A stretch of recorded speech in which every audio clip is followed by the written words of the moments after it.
What's up, everybody? From Walmart. We're back. We're back, baby, again. Not a bad fish right there, guys. Oh, no.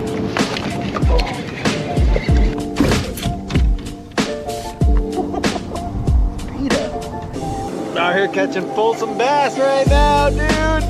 Woo, he's a little chunker.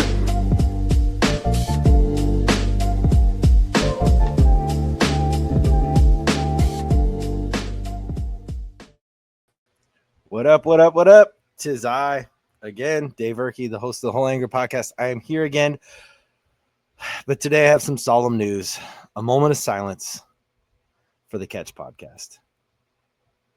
Brad and Matt, I love you guys, and I wish you the best, and I know that this is the best for you guys right now because you guys make really good decisions, and I know that this time off will definitely help you guys and your families moving forward. So, but I am going to say that I miss you guys, and I miss you already, and it sucks. But I hope for the best for you, both of you. And I love you guys, and I'm not going to stop blowing up your phones in the middle of the night because it's only 9 o'clock at my house. So having said that, I'm really excited to have this guest on tonight. This was like a last minute thing, just to let you guys know. That's why I'm kind of frazzled all over the place. I talked to this guest. I'm like, hey, man, I'd love to sit down and talk with you sometime because I've said it a few times, and then he just straight up said tonight. And I was like, yeah, I can do tonight. He's all 30 minutes. I'm like, oh, yeah, I can do it. So, yeah, I'm really excited to have him on tonight. He's a guy that is actually staying in my hometown. He lives on the West Coast with me, but the only time we hang out is when we both go to Columbus, Ohio, and we see each other there. And that's the time that we get to kick it. It's hilarious. So without any further ado, I bring to you Sir Oliver Ngy. Hey, bud, how are you? I'm doing all right, brother. It's I've had a smile on my face behind the scenes here. It's going all the way back to your intro, and I love the self-deprecation. I love the fact that you're willing to showcase lowlights of you snagging your own rod, because my life is full of those moments. Yes. And it's a beautiful thing, man. I've always vibed with you. Your energy is infectious. It's so positive. Thank you. I'm stoked for you on this new platform or rebranded version of it. Shout out to the boys for having me on in the past. Oh, yeah. And I'm excited to be here with you to play catch up. As you mentioned, the last time I saw you probably was Columbus. Did I see you at PCS show this year? Nah, man, I didn't even make it. Yeah. So, yeah.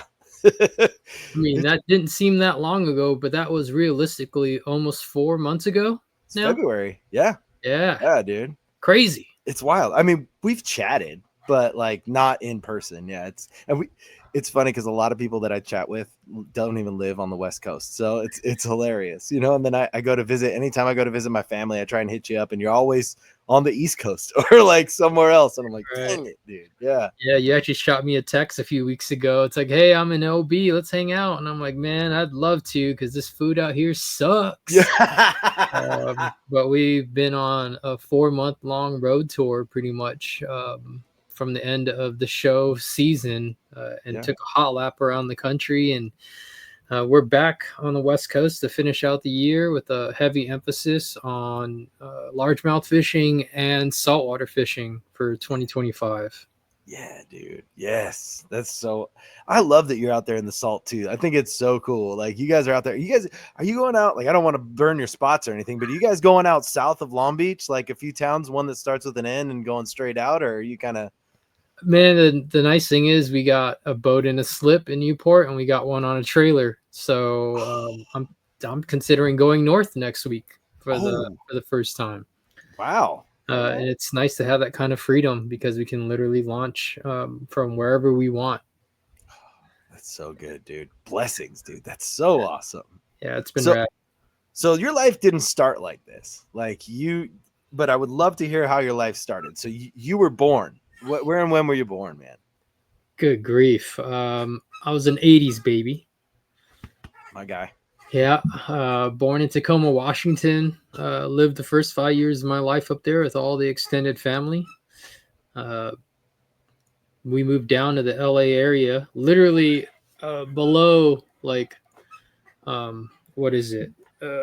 Dodger Stadium. Chavez Ravine or whatever, right next to the LA River. So like that first year in LA, I went to kindergarten in that LAUSD school district, and I'd play in the LA riverbed, catching toads. First time I saw a snake. Yeah, it was crazy. And then we moved inland, 30 miles down or east of downtown to this little town called La Puente, and that's where I grew up. That's where I pretty much was throughout my 20s. Made enough money in my late 20s to move up to the other side of the tracks and lived with my boys in a really dope bachelor pad up in the hills in Hacienda Heights. And yeah, and then transitioned to Austin, Texas for a couple years. That was 2015, 16. Okay. Then got tired of that humidity and Texas heat. Yeah. And the terrible Mexican food and the atrocious Asian food. And brought my ass back to the West Coast, and I actually moved to Sacramento for a year. Oh, dude. Yeah, we talked about that. You lived up there for a while. So I lived with my boy Mike, who I lived with in Austin, actually. He moved out here for a new job opportunity. And we were renting a house in good old Citrus Heights, and I'd work out at the 24-hour fitness and hoop over there at the Roseville location. And then, I fished the Motherlode heavily. I fished Clear Lake heavily. It was a glorious time. And then I came back down to Long Beach, and, but I mean, what did that mean really? Like I was here 1 or 2 months of the year combined because I was traveling so heavily. And I was spending 10, 11 months out of the year doing what we just did for 4 months. Oh, dude. But, yeah, it's been crazy. But, back in those days, it was all solo dolo. Yeah. Yep. Things are different now. I'm in a amazing relationship. I got a fur buddy that travels everywhere with us. So, I get to share these experiences with those two, as well as all my friends and the clients that book training sessions with us. And it's been a wild ride, man, because growing up from those real humble beginnings without any money, without access to decent equipment even. I mean, my first rod and reel is literally a stick. Dude, let's talk about that. Like, that's what I want to, like, let's talk about this childhood. Like, you just came up with a stick and you're like, I'm going to go catch a fish? Or like, how did this work? For those of you guys that are familiar with me, the few of you that are listening, you probably heard this story in one iteration or another on a platform that I've been on in the past. But like, you can watch the first season of Meat Eater of their Das Boat series on YouTube. And, I'm fishing Lake Okeechobee with April Vokey, who's a high-end fly angler, and, kind of talk about some of my origin story there. So I don't want to bore you guys too much, but. Oh, no, that's what this is about. It's not boring at all, man. Let's do it. To all you guys that are new to who I am and what I do, welcome. Appreciate you guys tuning in and being willing to listen to a young kid's story that has been able to follow this crazy path to what I do now. And it's just a 10-year-old kid bored out of his mind at a family picnic at a local park, and that was Frank G. Bonelli Park, which is the actual park that surrounds my home lake, which is Pudding Stone Lake. And man, it was a spring day. It had to be May, like early May. Everything was green. Saturday, real busy at the park. Every picnic table and area was taken by families and picnickers, and there's people fishing off the shoreline, fishing off the dock.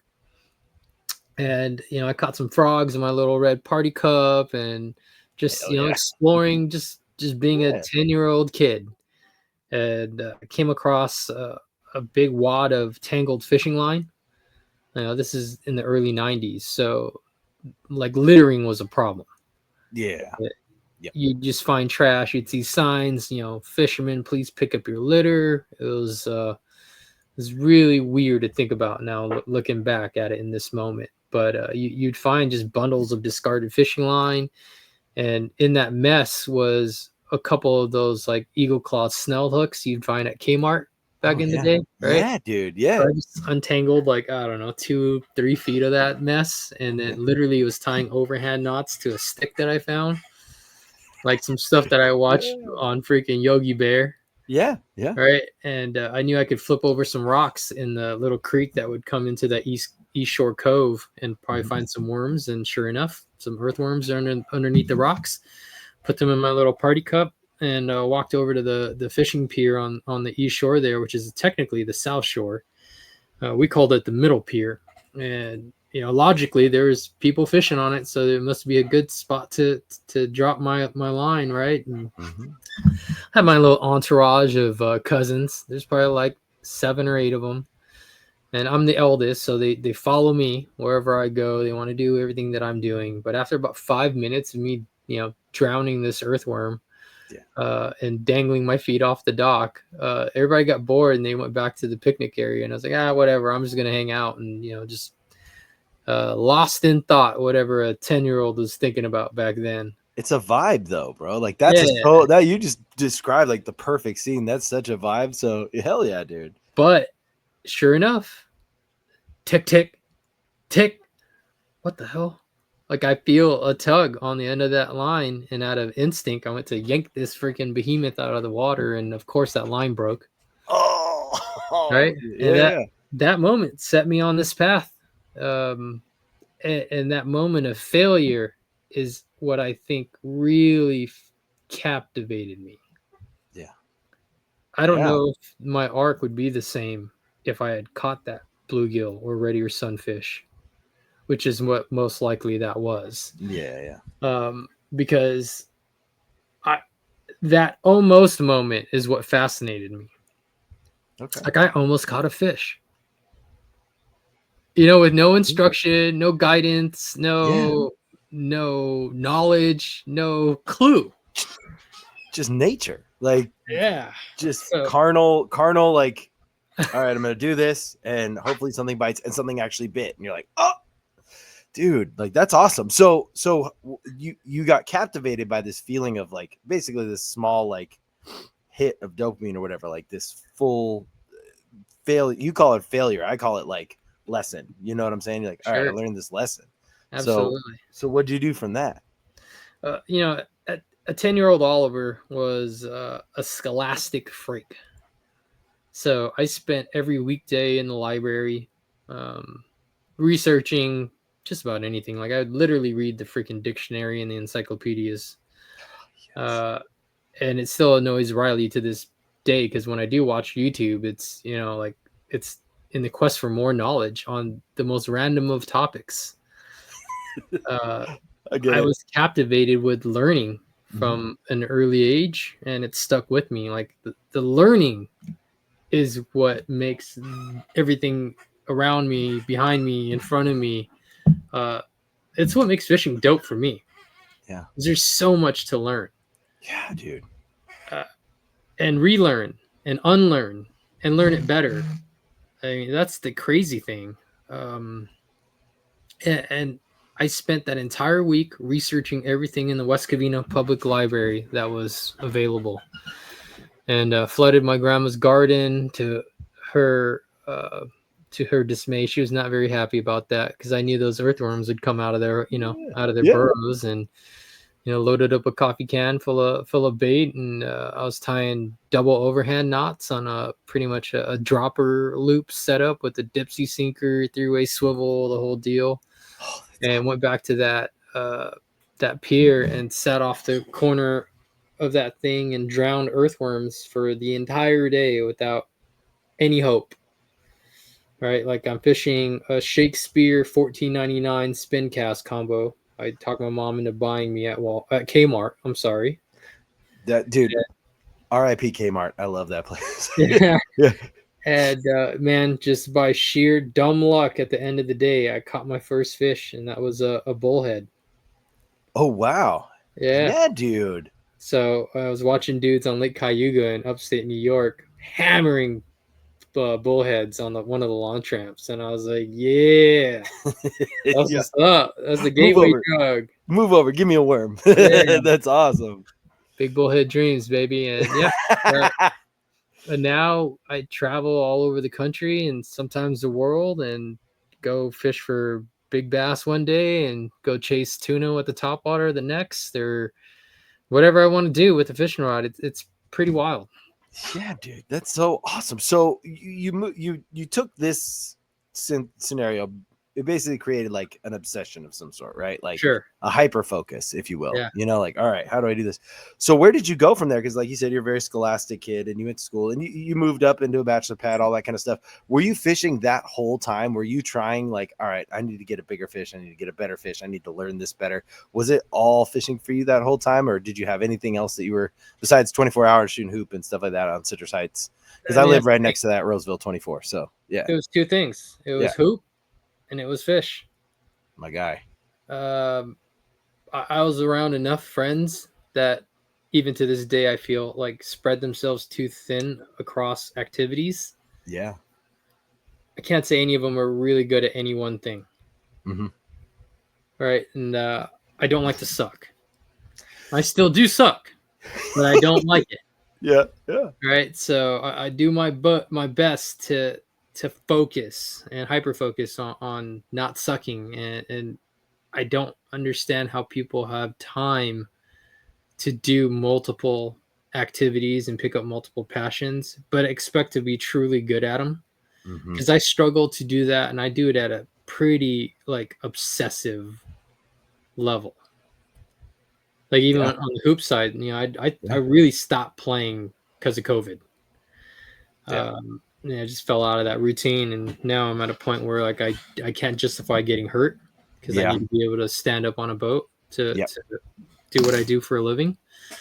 But I spent all my time in the gym or at the lake or on the ocean, like because the learning it's a lifelong adventure. Like it really is.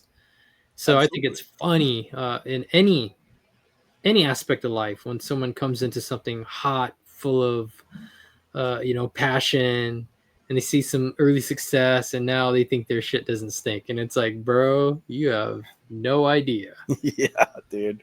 So I mean, I can relate to that coming from I used to do a lot of skateboarding. I grew up in Long Beach, man. Like every kid got a skateboard down there. Bro, the first time I picked up my skateboard and busted my ass, I was like, yeah, this ain't for me.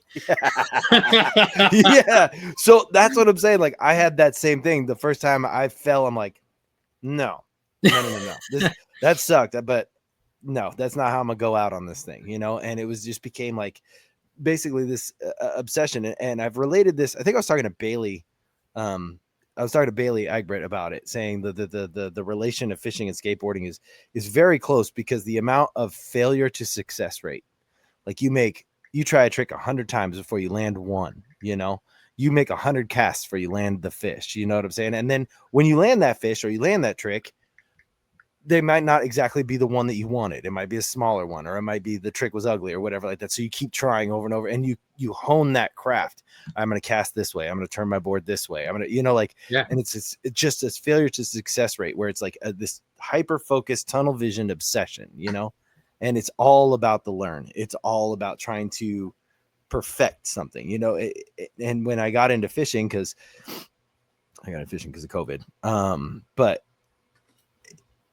like you said, you can't have multiple passions. Like I still skateboard sometimes, but not like I can. But yeah, not like I used to. Expect to be like competing at like a high level, and I'm not even talking about like competitive fishing. I'm just talking about the way I compete against the fish as my adversary. Yep. Yes. You can't dive 100% into everything that you do because then nothing's at 100%. You know what I'm saying? So like kind of like what you're saying is like these jack of all trades guys, that's cool. Like you can do a little bit of everything, but if you really want to be good at something, it is that 10,000 hours. It's everything. You know, you have to basically set everything down and go this and only this. Yeah. But with that being said, there's nothing wrong with doing it like at just a really entry level recreational like vibe either. Yeah. No. Right? No. That's like not what I'm saying. Mentality it's not healthy. It's not, man. So don't feel like I'm trying to shoot anybody down that doesn't aspire to be No, this sick in the head with this. Like, it's not what this is about at all. no, dude. Yeah. No. Fish. I got into fishing because I loved it and I had a good time doing it. You know, I hyper focused on it because I have that type of personality where once I do something, I'm 100% in, you know. Yeah. I'm just that type of personality. But Sure. dude, I'll take buddies out fishing all the time and they have fun being out there, dude. Yeah, Just getting out totally. there on the water. We might catch dinks, we might not catch anything, but at the end of the day, everyone had a good time, you know. Yeah. So I'm like, all right, like that's the healthy mentality. Yeah. But Yeah, it's been pretty eye-opening sharing these experiences with people that haven't traveled to upstate New York or fished a Great Lake or fished the Pacific Ocean or gone tuna fishing or whatever it was. yeah. Things that we can become numb to, but are completely new experiences for a lot of people. And they've really re-energized my career because now I'm getting to help facilitate those early experiences that I got to have and really appreciated coming Yeah. up. Let's talk about some of those experiences real quick. So, did you said you're playing ball and you're fishing and that's it, you know? What did that entail for you? Were you just you jumped on the back of other people's boats, or were you kind of just Yeah, man, it's a long journey, right? You're talking 33 years now Mhm. of this growing arc in my fishing journey and life journey, a little bit more than that. So to try to compress all of that down into a nice and easy digestible podcast is difficult, right? But it's a slow burn Yeah. and it grew very organically. And I like to believe that I'm still here because I've always done it for the right reasons. Yeah. And I'm glad I'm of my generation of when I'm glad I was born when I was born because I got all of the old school mentality, all of the old school way of doing things the hard way, Mhm. and also had to embrace the internet as it came, into what we know it as now. And the same thing with social media. So I feel like, we are the perfect generation. Because the old timers thought we were soft. Holy shit, did the bar get set really low with the subsequent generations? Yes. I think we're a little bit more appreciated by our elders now, Yep. right? And man, it's tough. Like having to try to keep up with the Joneses and chasing whatever activity for the wrong reason Yeah. will lead to burnout.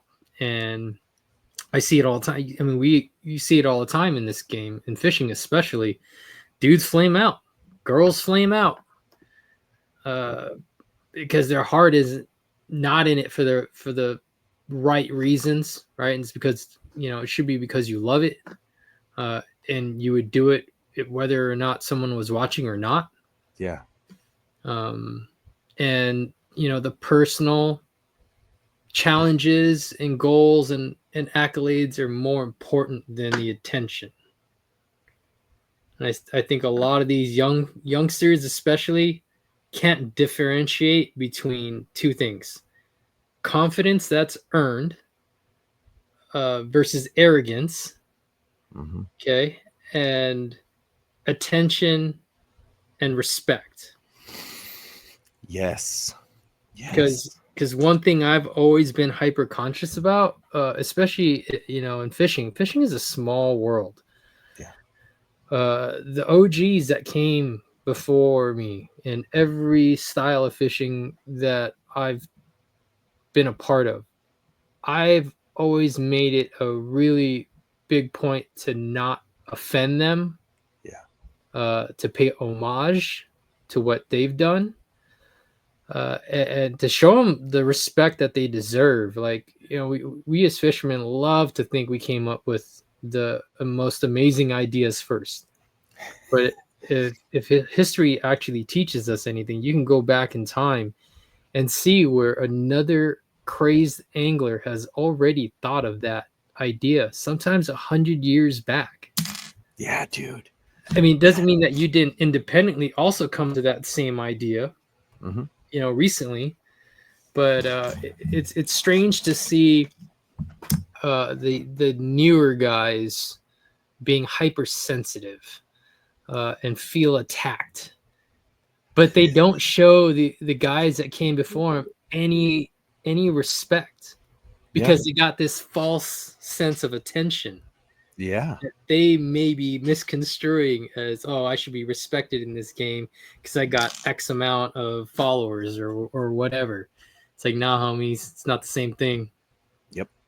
Yeah, dude, it's not. It's okay. So I love that you said that because it's what everybody's thinking. You know what I'm saying? Well, it's actually not what everybody's thinking. It's what everybody should be thinking. Yeah. It's what everybody should be thinking. It is not what everybody's thinking. And I actually had a conversation with somebody the other day. They're like, "Why don't you post more fish on your Instagram?" Because I send him hundreds of photos of fish. We're fishing buddies. And he's like, "Why don't you post this on the Instagram?" I'm like, "Because my fishing is for me." Yeah. Social media is, my family and stuff like that and funny stuff or whatever. But my fishing is for me. If I catch my new PB, best believe that's going, on the gram because I'm proud of that. But my fishing, I'm proud of my fishing. I don't need to share that with the world. You know what I'm saying? Like that I go fishing for my space. It's my thing. It's not for everybody else. I don't want attention for my small fish that I catch all the time. Like I don't need that. I really don't need the attention necessary, but at the end of the day, like these guys come on their social medias, look at all these fish, look at this, look at that. I'm doing all this stuff. I know all these people and blah, blah, blah. Cool, dude. Cool. I want to see where you're at in 20 years, Right. Great for you. But like, I don't see this being a long endeavor for you if you're acting like this now, It's a tough level of, it's a tough thing to maintain over a long duration. Yeah. And that's part of why dudes and chicks alike flame out. They're trying too hard. It's not sustainable. And then they get bitter. Yeah. And then it's, lack of humility. Humility is like defined as the right size view of oneself, right? That doesn't mean stay humble and don't like be proud of yourself for stuff. That means an accurate view of who you are. Totally. That's humility. And so to share that with other people, totally acceptable. But these guys, not these guys, a lot of the younger generation lack the humility. They don't understand like that's a factor because they get likes, they get views, they get all this stuff. So they get all these hits of like positive attention and they assume that is some sort well, they don't assume it's technically filling some sort of emotional status in their being. So if social media died tomorrow, dude, can you imagine how torn people would be emotionally? Like people would be separated from themselves at that point. Like people base their entire life off their social media or whatever. You know what I'm saying? Sorry, I'll get on a rant and I don't need to be on a rant. This show's about you, dude, for sure. I'm sorry, but yeah, like it's just good. Yeah, I see it. I understand what you're saying, and I feel like more people should be saying it. So thank you for saying it. I just hope there's even this conversation may open up someone's perspective a little bit. Yeah, absolutely, like, dude. You don't have to shit on somebody to make yourself validated. Mm-hmm. The worst way to get to look good is to make someone else look bad. Yeah, that is the worst way to look good because you don't look good at the end of the day. So insecure. It's so weird. Yes, dude. I appreciate you saying that. It's such a weird behavior, especially in fishing. It's like, I've amassed a pretty large audience on various platforms over the years, and I've always had to deal with some level of that kind of energy where dudes are always just trying to discredit me or call bullshit or whatever. It's just kind of funny to me because that's what drives me to operate the way that we do. Like I can't unfortunately just go fishing without having that camera to back everything that I've done up. I mean, I'm staring at 30 hard drives here. I span 10 years of this, more now, and I'm waiting for the day some dumbass calls bullshit and I'm like, what's it worth to you?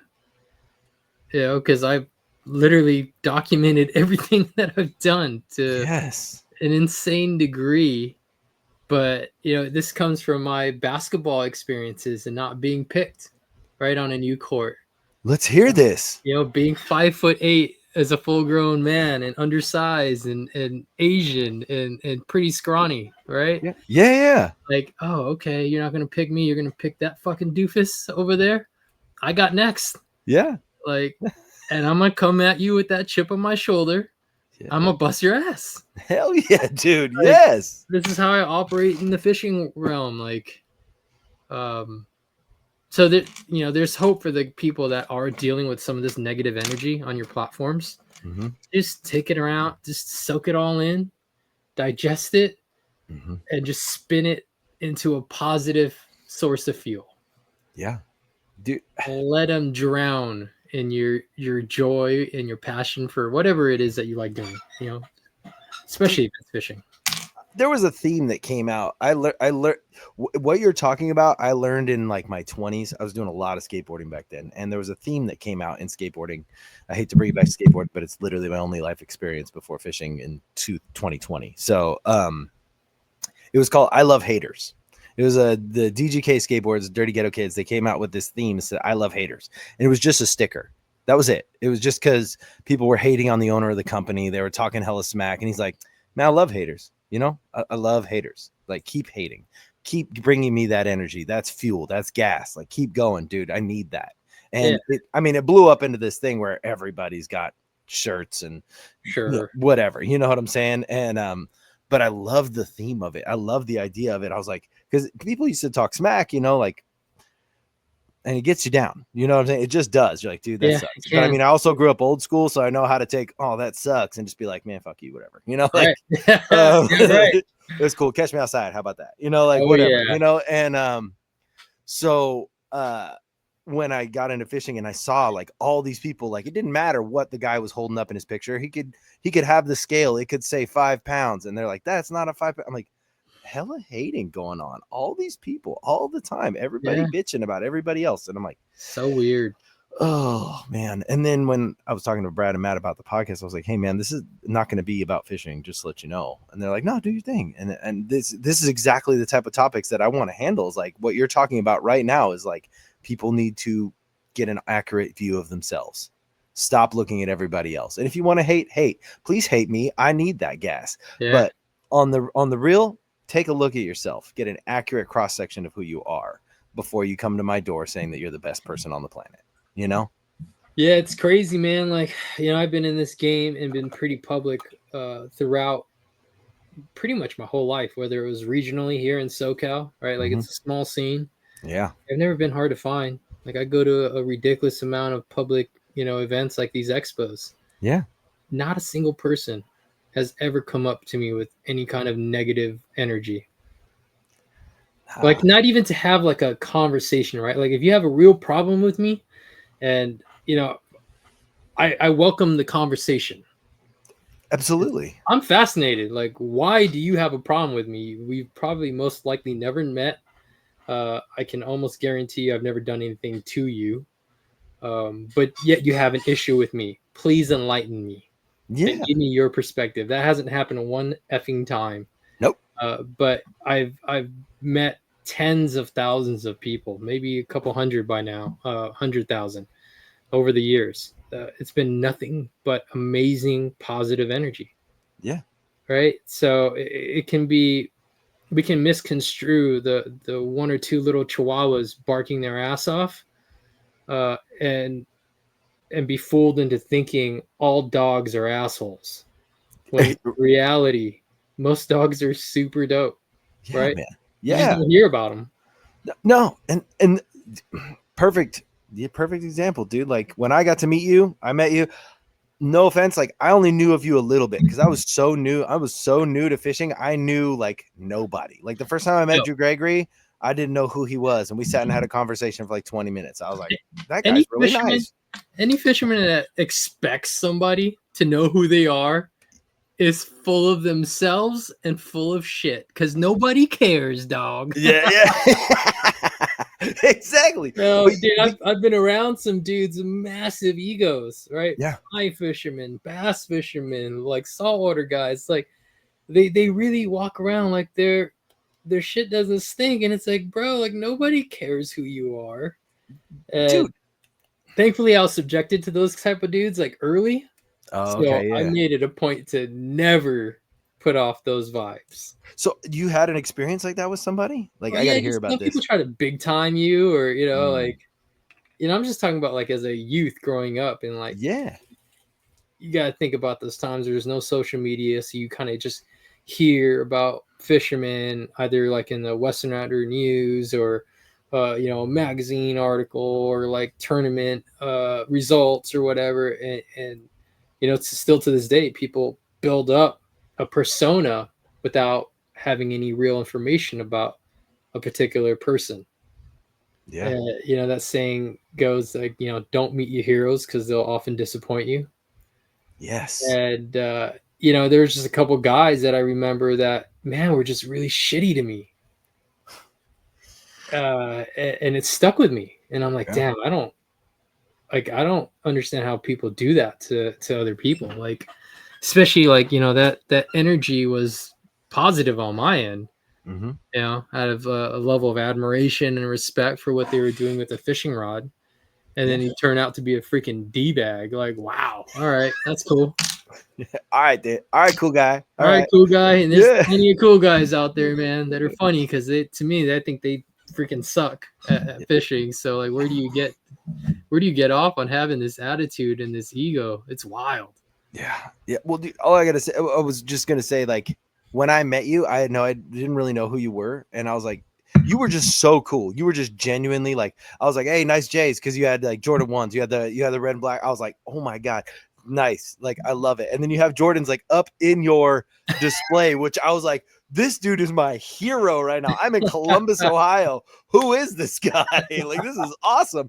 So we were chatting and talking. You were super cool to me. Like you and your fiance were super nice to me. I genuinely appreciate it. I walked away and I was like, oh man, that guy was really cool. And Matt Souders was like, Oliver? I was like, yeah. He's like, you don't know who Oliver is? I'm like, I just met him, so I know who he is now, but I no. And he was like, bro, like he's rad. I was like, oh, cool. And then he was like, we had him on. He does like all this stuff, big bait fishing. Da, da, da. I was like, no clue, but I met the dude and he was a solid human being. Like he was Thanks, super man. legit to me. So I appreciate that, I was a nobody stranger. I still am a nobody stranger, but like bro. I I'm a genuinely nobody. appreciate our interaction, and Thanks, bro. so yeah. So okay, so young guy. Sorry, jumping back into the Oh, story. you're Young good. guy. So you were jumping on the back of boats, or were you hopping the boats to Catalina to fish the barges, or how did Oh that work gosh, out? man, there's so much there, right? Like, so my first few years is shore banging. Oh, yeah. I didn't know anybody that fished, so my mom would just take me to the park, and I'd be walking around Pudding Stone Lake and exploring and learning. And there's a Turner's Outdoorsman, which is a 40 plus location sporting goods chain in California now. But back Mm-hmm. then, there was only 14 stores. But I lived probably less than a mile from the West Covina location, so I Got it. was in there all the time, right? Like I'd Yeah. I'd huff my ass over there and just bother the sales guys, and it was a mix of the old retired dudes and the young dudes, just working for a discount, pretty Yeah. much, right? Because Yeah. you can employ discount benefits and being in the industry and blah blah blah. And a lot of those dudes took me under their wing. So my first saltwater fishing experience was in Newport Bay, and they took me out on those Davies Locker Pavilion skiffs. Oh yeah.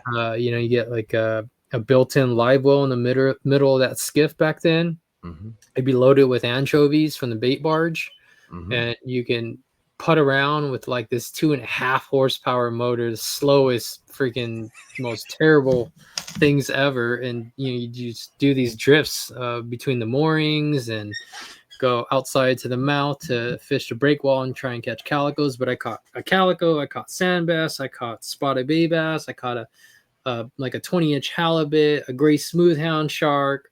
Like I was like, man, this is awesome. So this is probably 11 or 12 when I first fished saltwater with those guys. And I reconnected with one of those dudes fairly recently in the last few years. It's That's crazy. awesome. That's awesome. Like he's in this like high-end desert plant like world and niche. Okay. And Succulents. so, Yeah. yeah, so, yeah, and like I think they're like it's some wild stuff, dude, like big money stuff. And so is a friend of mine, and like word on the street, blah blah blah. They were having a conversation one day, and then it's like, oh, I know a guy that likes to fish, and blah blah blah, and they start talking about me without realizing it's me, the same person. Yeah. And then they're like, hold on, and I got to reconnect with my boy Josh. And yeah, he's been fishing with me, and I've been taking him out and showing him some of the stuff that we do on the saltwater side, and it's been dope to be able to kind of come full circle on that end. And throughout the teen years, my fishing acumen was starting to really take hold. I was really starting to like figure some things out. Like I was a Texas rig 6-inch worm master, and Yeah. then like every year kind of like was a new bait or a new genre of lure that I tried to master. Mhm. And I got pretty good at some things. And there was a bunch of locals that would take pity on this young teen kid and invite me on their boat. I remember my man Walt, who was from El Monte at the time, had like a 15-foot tracker and kind of was the first one to let me control the trolling motor and drive his boat Yeah. around. Like, I'm forever grateful to all those OGs that showed me anything. Yeah, dude. Because back then it was a different time, man. Like everything was a secret. Yeah. Yep. Right? Like this freaking like vomiting of information into cyberspace in this fishing game that we know it today. Like look at this vomit of tackle behind me. It's like that with information now. Like it's like, how do you differentiate what's good and bad? But like going back to those days, everybody kept everything a secret. Mhm. So for them to give me any insight on how they rig their Carolina rig or how they approach this, that, or whatever, I would take little pieces from their game and add it to my own, right? But I always had my own twist. I always had my own theories and hypotheses that I love to explore and prove or disprove. And that's still kind of how I operate with the fishing rod in my hands now. It's really just an ongoing scientific experiment, right? If I have a set of new hooks here, like, what if I rigged it this way? What's a hypothesis there? Like, would it increase my hookup percentage without affecting the lure action? Well, you create a thesis and a hypothesis. You go out there, conduct an experiment over the course of your time fishing, observe the results, measure your data, and then you tweak your experiment. Yeah, dude.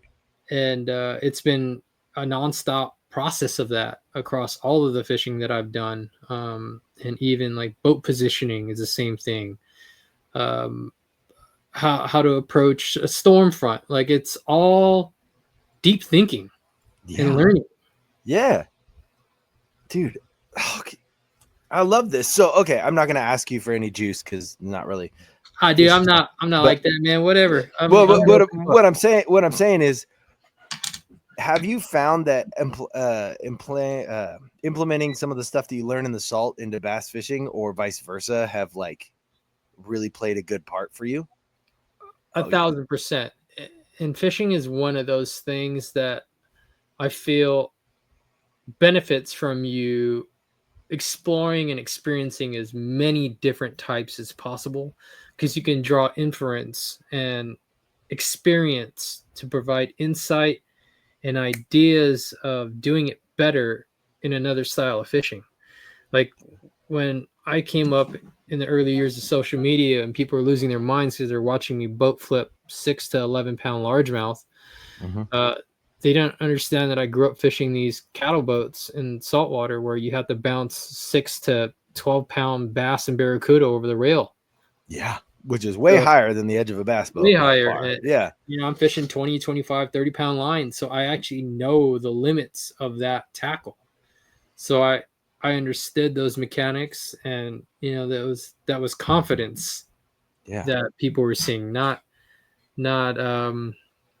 arrogance. Yeah. Right? Yeah. I've had a very high percentage at landing those fish. Now, come to understand that that's probably one of the best ways to guarantee a slow death for those fish. Is that rough handling. So you see very little boat flipping from me these days. Yeah. When you do, it's a lot more gentle. We run aqua traction, which is a lot easier on those fish. Yeah. But just part of that learning process is I dive into the biological side of this game and trying to see how we can impact our fishing culture to bring back the giant bass that I've become known for in some circles. Like, the learning never stops, right? Because you couldn't tell me otherwise. 10, 15 years ago, it's like up to that point, like whatever it took to land that fish. Yeah, dude. Yeah. And now it's like, what can I do to preserve a little bit better? Yeah, I was fishing a lot by myself back then, right? No net person.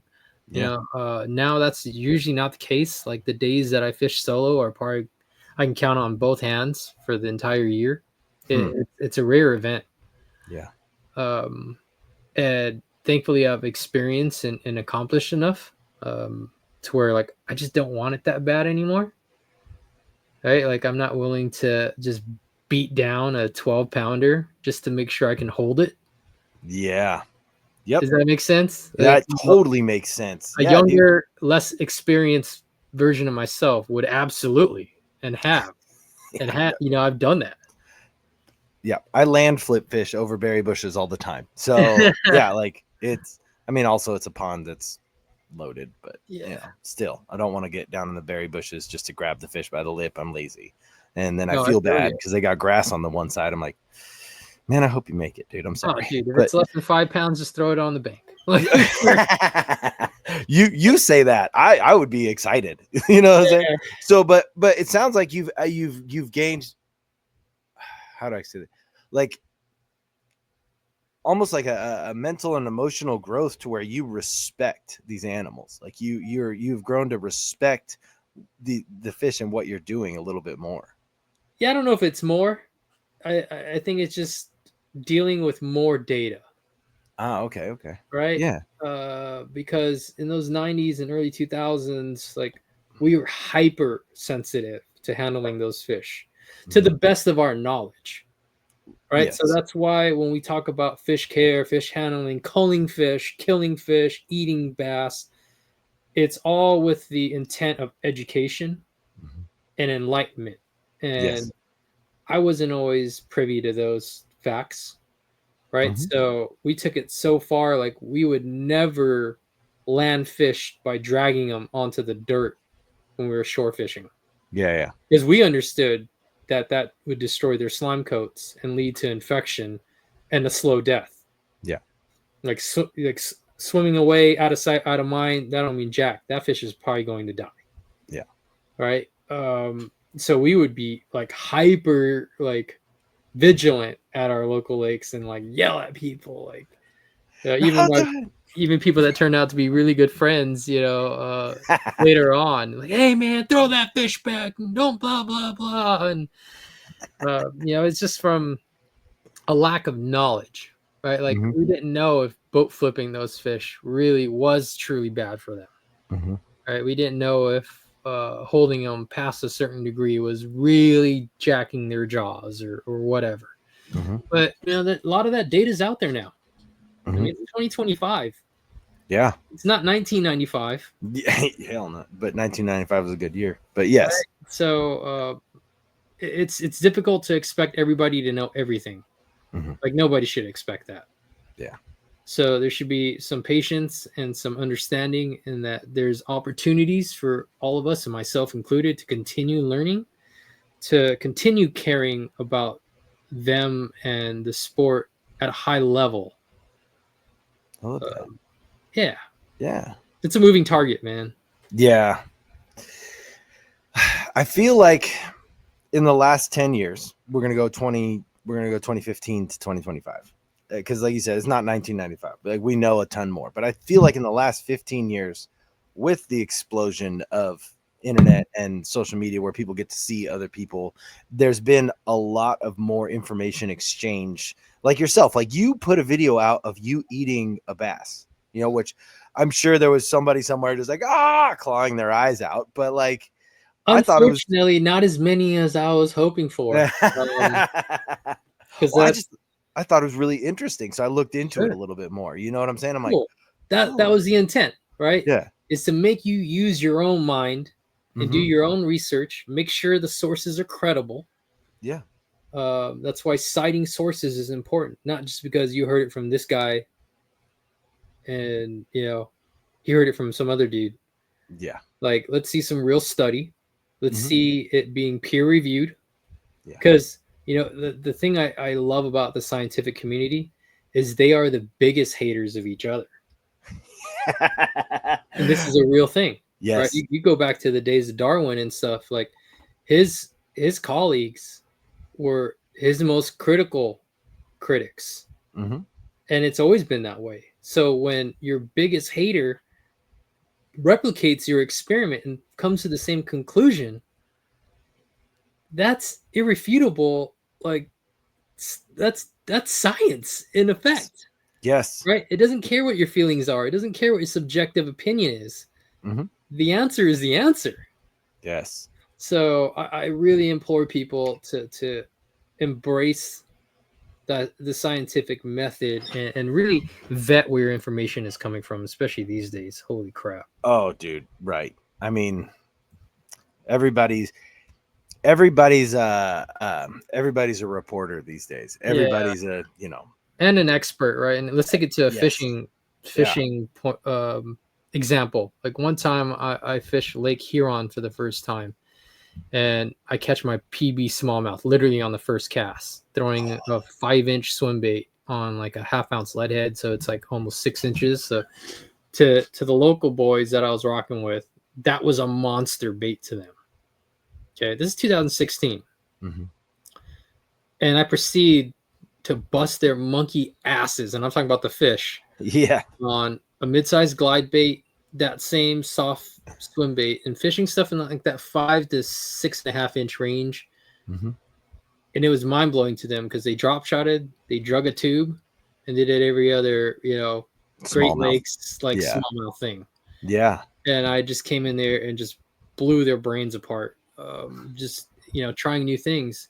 And next thing I know, I see one of these dudes putting out a how-to swim bait for smallmouth video. Like, yo, man, like you literally watched me do it, but you haven't done it. Yeah. Yeah. And that kind of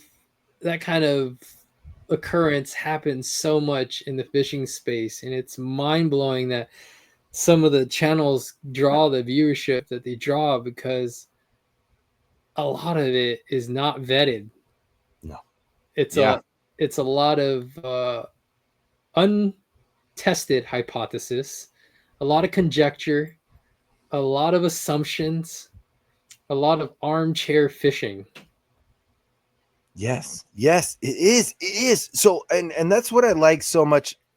Sorry, we're gonna actually talk some fishing and business real quick, and that's Sure. what I like so much about when I started looking at your stuff, like your products that you were like all the Defiant stuff that you guys have, and then some of the BWA stuff that you guys had, and you're like, yo, like I know for a fact that you are, because like you said, you are fishing, you are traveling 90% of the year, like traveling for fishing. You are always fishing, so and that is your job. So when you say, hey, I've tried this, like you're talking about this, I got a 7-inch BWA, you can burn it and it won't blow out. And I'm like, no way. I didn't say no way, but I was like, because everywhere I hear you got to slow roll these things, drag them on the bottom, etc. And I'm like, okay, well, I live in Northern California and the bottom is covered in grass, and that's a bad choice to do with the treble hook on the bottom, and you're just like, no, just burn it, dude. And I was burning those things, dude. They're awesome, and they get smoked. Like they get smoked. Yeah, man. I wasn't ready. You're probably talking about the capsize, and that the capsize, yeah. one of like 4 really standout lures for us Mm-hmm. in 2025. And I'm talking about from a fishing perspective. Yeah. Like that was definitely doing a lot of heavy lifting for us this year, from Texas to Vermont to New York, back here in California, excuse me. And yeah, it's because it was built with a greater range of utility. Got it. Right? There's always a why with our products, not just to do it. And I think that's where a lot of people that are looking for information may be mistaking this free information as like gospel. They don't understand that creator doesn't even understand the why. Well, like, don't throw a chatterbait on braid. Don't ever do it. And I'm just like, what? Why? Yeah. Oh, because it doesn't work. Yeah, and I'm paraphrasing it and really Yeah. simplifying it, but Yeah. let's get really technical here, because that's what I love to geek out on. Right? Same. So, and So we throw a lot of vibrating jigs. Like the Thunder Cricket is a heavy lifter for us because those fish have been worn out by a jackhammer by us too. Like we wore them out on that bait. Yep. So we throw something a little different. Throw a tungsten Thunder Cricket, but we have it rigged on both straight fluoro and on braid to leader because it is situational. Yes. And if you're fishing around a lot of aquatic grass and vegetation, we're fishing the braid so we can clear that bait a lot easier. If I'm fishing open water and ridiculously acrobatic and athletic smallmouth in the St. Lawrence River or Lake Ontario, I'm fishing that on fluoro because I want that extra stretch. But that stretch is going to kill me fishing all day in the grass. Yes. I mean, you can adjust with the rod size of the rod. You absolutely can, right? Like but everybody wants to treat all of it the same way. They want to swing on everything like it's a frog bite, regardless of the action of the rod, regardless of the stretch properties or lack of their fishing line. It's a very ineffective approach. Yeah. Because if you just pay attention to the details and have the mental discipline to overcome that urge to just freaking jam every bite that you get, you can become a lot more efficient in creating bites, converting them, hooking them, and landing them. Like that. Yeah, you can get a bite and you can set a hook. That doesn't mean you're gonna land. I'm gonna use this as a perfect example. Hang on one second. I have actually one hanging right here because I just got done tuning it because I'm almost out. I had like 7 of these and I'm almost, or 8 of these and I'm almost out. So this is your 3/4 ounce buzz bait. We're not doing a plug here, folks, but this is what it is. I got this off Oliver 2 years ago, and I've gone through a stack. So this is my last one. I just got done tuning these things. I sit them in front of a fan because I'm a weirdo. I used to hold it outside the window on the way to the lake. Oh yeah, hell yeah. So this head, a lot of people. I'm a big fan of skipping. I'm a big fan of getting a buzz bait where you're not supposed to have a buzz bait. Hell yeah. I'm that guy, and I throw your average 3/8 to half ounce buzz baits on a regular Those are literally basis. the only 2 options you'll find in the industry. Right. And then you came out with this 3/4 ounce buzz bait, dude. 3/4 ounce buzz bait with this flat head on it. I mean, this thing, it skips a mile. And the hook that you have on this, I'm a hook setter. I mean, I have I'll send you another compilation of self-deprecating videos of my hook sets. You're gonna laugh. You're gonna laugh your ass off. I swear. My hook sets are lacking for a better part. I'm not a big Texan. I'm just not that guy. But I don't have to with this style hook that you have on here. I just lean into it. Like the fish eats it. It hooks itself because of the speed. Because it's a 3/4 ounce. So when you're pulling back, you're not slow rolling that thing unless you have a giant chunk of plastic. I don't slow retrieve. I burn it back out because I'm skipping it where it's not supposed to be. So I'm trying to get it out so I don't lose it. That's why I'm, on my last few. But dude, I can just lean into this hook set every time. When a fish bites it, I have yet to lose a fish on these things. So love to hear it, man. Dude, so let's talk about some of the whys, right? Yes. Like, out of all the things to build, why did I want to build a buzzbait? Yeah. Well, number one, like you said, 3/8 and half ounce. That's all we got. I don't care what brand it is. And when you have to throw into the wind or need that extra distance, it's just not enough. Mm-hmm. And I'm like, okay, well, why doesn't anybody make a heavier one that you can actually cast? So it's like, well, it'd sink like a rock and blah, blah, blah. It's like, well, what if I come up with a planing head? So you see there's actually a lip there that Yep. actually creates lift as well. For the YouTube guys, right here. And dude, for you guys that love throwing a buzzbait like I do, it is such an effective way to cover water, find aggressive fish, trigger reaction bites when they actually aren't feeding. And it almost always benefits from a longer cast, Yes. right? Especially in certain scenarios like big flats or big grass flats or anywhere you need to cover a lot of water and do it quickly, and get it away from the boat if your fish are boat shy, as they've been pounded again and again on pressured fisheries. And that's a context I want people to really understand. When I'm traveling across the country, it's virtually never to like a private lake, because I grew up where fishing is hard. Yes. And it's just like basketball. If you are playing a bunch of freaking middle school kids and think you're freaking the next, I don't know, pick your NBA superstar, but you go play Clyde a real Drexler. game with some Yeah. D1 and like college washouts and stuff, like you're gonna get humbled real quick, and you're gonna play to that level. Yeah. So I embrace tough fishing. I embrace tough fisheries and pressured fish, because there's no better validation in these crazy ideas I come up with. So, I got to get that bait away from the boat a lot of times. And now it casts so damn far. You have all the time in the world to put that reel in gear and start the retrieve. And if you time it perfectly, you can get that thing to land softly and working immediately without ever sinking out. Yes. Okay. I experimented with 4 different hook designs, because there were other buzzbaits I was getting fish to bite and I could hook. A lot of them were coming off. Yeah. I mean, heartbreakers are coming off. Yeah. Right? Like, Yep. the ones that we want to talk about. And it's like, I talked about not enjoying sucking. And in those moments of suck, I'm like, there's got to be a better mousetrap.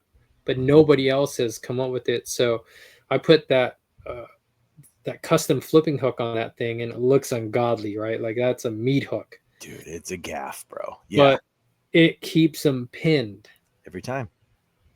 Yeah. And it is such a good bait. And I needed the wires to be a little bit thicker diameter, because I'm targeting big fish.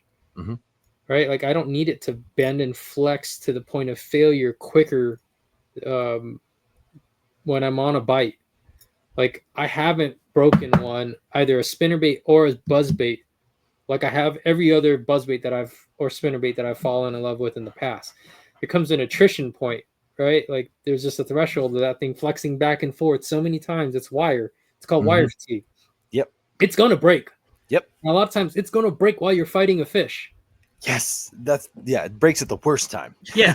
That hasn't in the back seat of your car. Yeah. So, people want to say, oh, I like a thin diameter wire because the vibration, blah, blah, blah, gets me bites. That wire is not keeping me from getting bites. No. Nope. I'm having no problem getting bites when situations are right. I mean, I understand like some people do like the compact buzzbait where the blade is a little bit more over the lead head, but like there's no way that this wire would obstruct you from catching any fish whatsoever. Like it is completely, the wire would actually fold over itself before it would stop on the head, So it's awesome. It's awesome to hear that you're skipping it well, because I honestly haven't found myself in situations where I'm like fishing docks or overhangs where I'm actually skipping a buzzbait like I like to do as well. Like skipping is just fun. Yes. I put a montage of me skipping that capsize, a couple weeks ago. I saw that, which was the best soundtrack on the Instagram right now. I appreciate that was that, man. super dope. But continue. Yeah. Sorry. Yeah. And it's definitely a great way to present a buzzbait, because most people are afraid to fire a buzzbait, in tight spots. Yeah. But that flat head, especially if you pick a trailer that's got also a flat belly, it's going to skip beautifully. Yes. Yep. Yeah. Dude. So there's always a why of like, if you see a Defiant product, especially, like there's more than one whys typically of what makes that different. Yeah. Even that twist lock keeper. Like if you like throwing a toad or a swim bait as a trailer, I think my boy Mike Zampese during the testing phase of it was going on like 38 bass on one horny toad That's what I'm until talking about. until he casted it off, and I'm like, now we'll never know. Yep. Like, But dude, that's what I'm saying. Okay, so I'm a huge fan of twist lock. Period. cool. Hands down, I'm a twist lock. Like I will get lures that don't have twist lock because like I got a guy Flint Pierce over at Battle Baits. He makes these little subcompact spinner baits that I die for, you know. Yo. And I mean, no offense to your spinner baits by any means, but these little ones you can get them in heavyweights and they are like this big and they produce and I love them.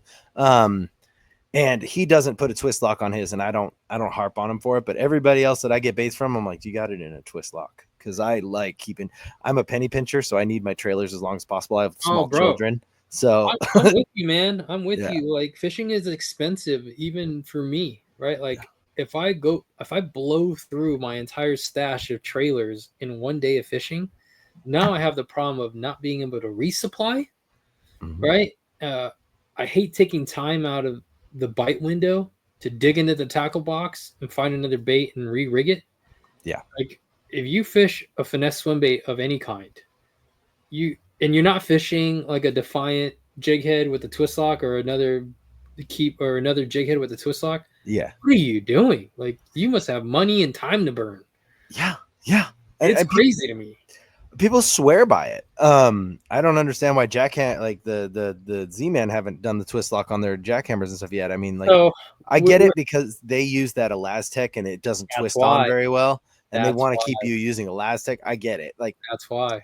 But just for the can we make a? I mean, they've made enough chatterbaits. Might as well make a poor man's chatterbait and throw a twist lock on it. You know what I'm saying? Like help us all out a little. But all right, we're working on a version 2 Defiant jig head and underspin. Okay. I want to have a couple of different features, and I keep going back and forth. It's like, do we lose the twist lock? Because unfortunately, no matter how logical or how awesome it is, most people don't understand it, and therefore they don't buy it. Yeah. So, do we just ditch it and just go to that double barb, which is much more acceptable, but to me it's stupid. Yeah. So we got to sell them. Yep. Yeah. See, like that's the position I find myself now as an owner. Yeah. But a fisherman first, and it's like, dude, I don't want to blow through my whole pack of soft baits in a good bite because I can't get replacements because I'm in the middle of freaking nowhere most of the time. Right. It's not like they're gonna Amazon drone you in some new baits. I mean, eventually, but not right now. Like I overnight tackle from Tackle Warehouse instead of like ordering it from my own warehouses because it's so much easier, right? And like that's the best I can do for now. But I don't want to do that. Yeah. So it's hard to argue the efficiency, and I think I don't know, man. Like we might have to just do both. I mean, the public wouldn't hate it.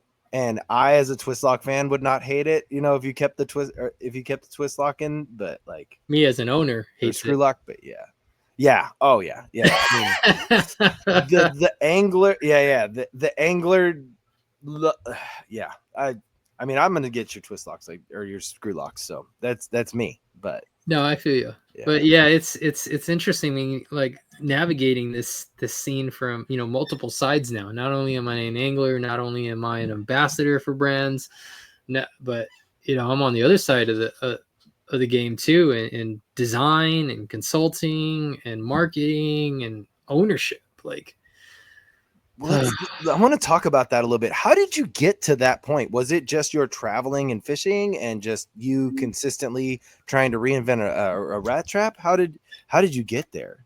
A slow process, man. Yeah. Slow process, and slowly leveraging myself into a position to where I'm in full control.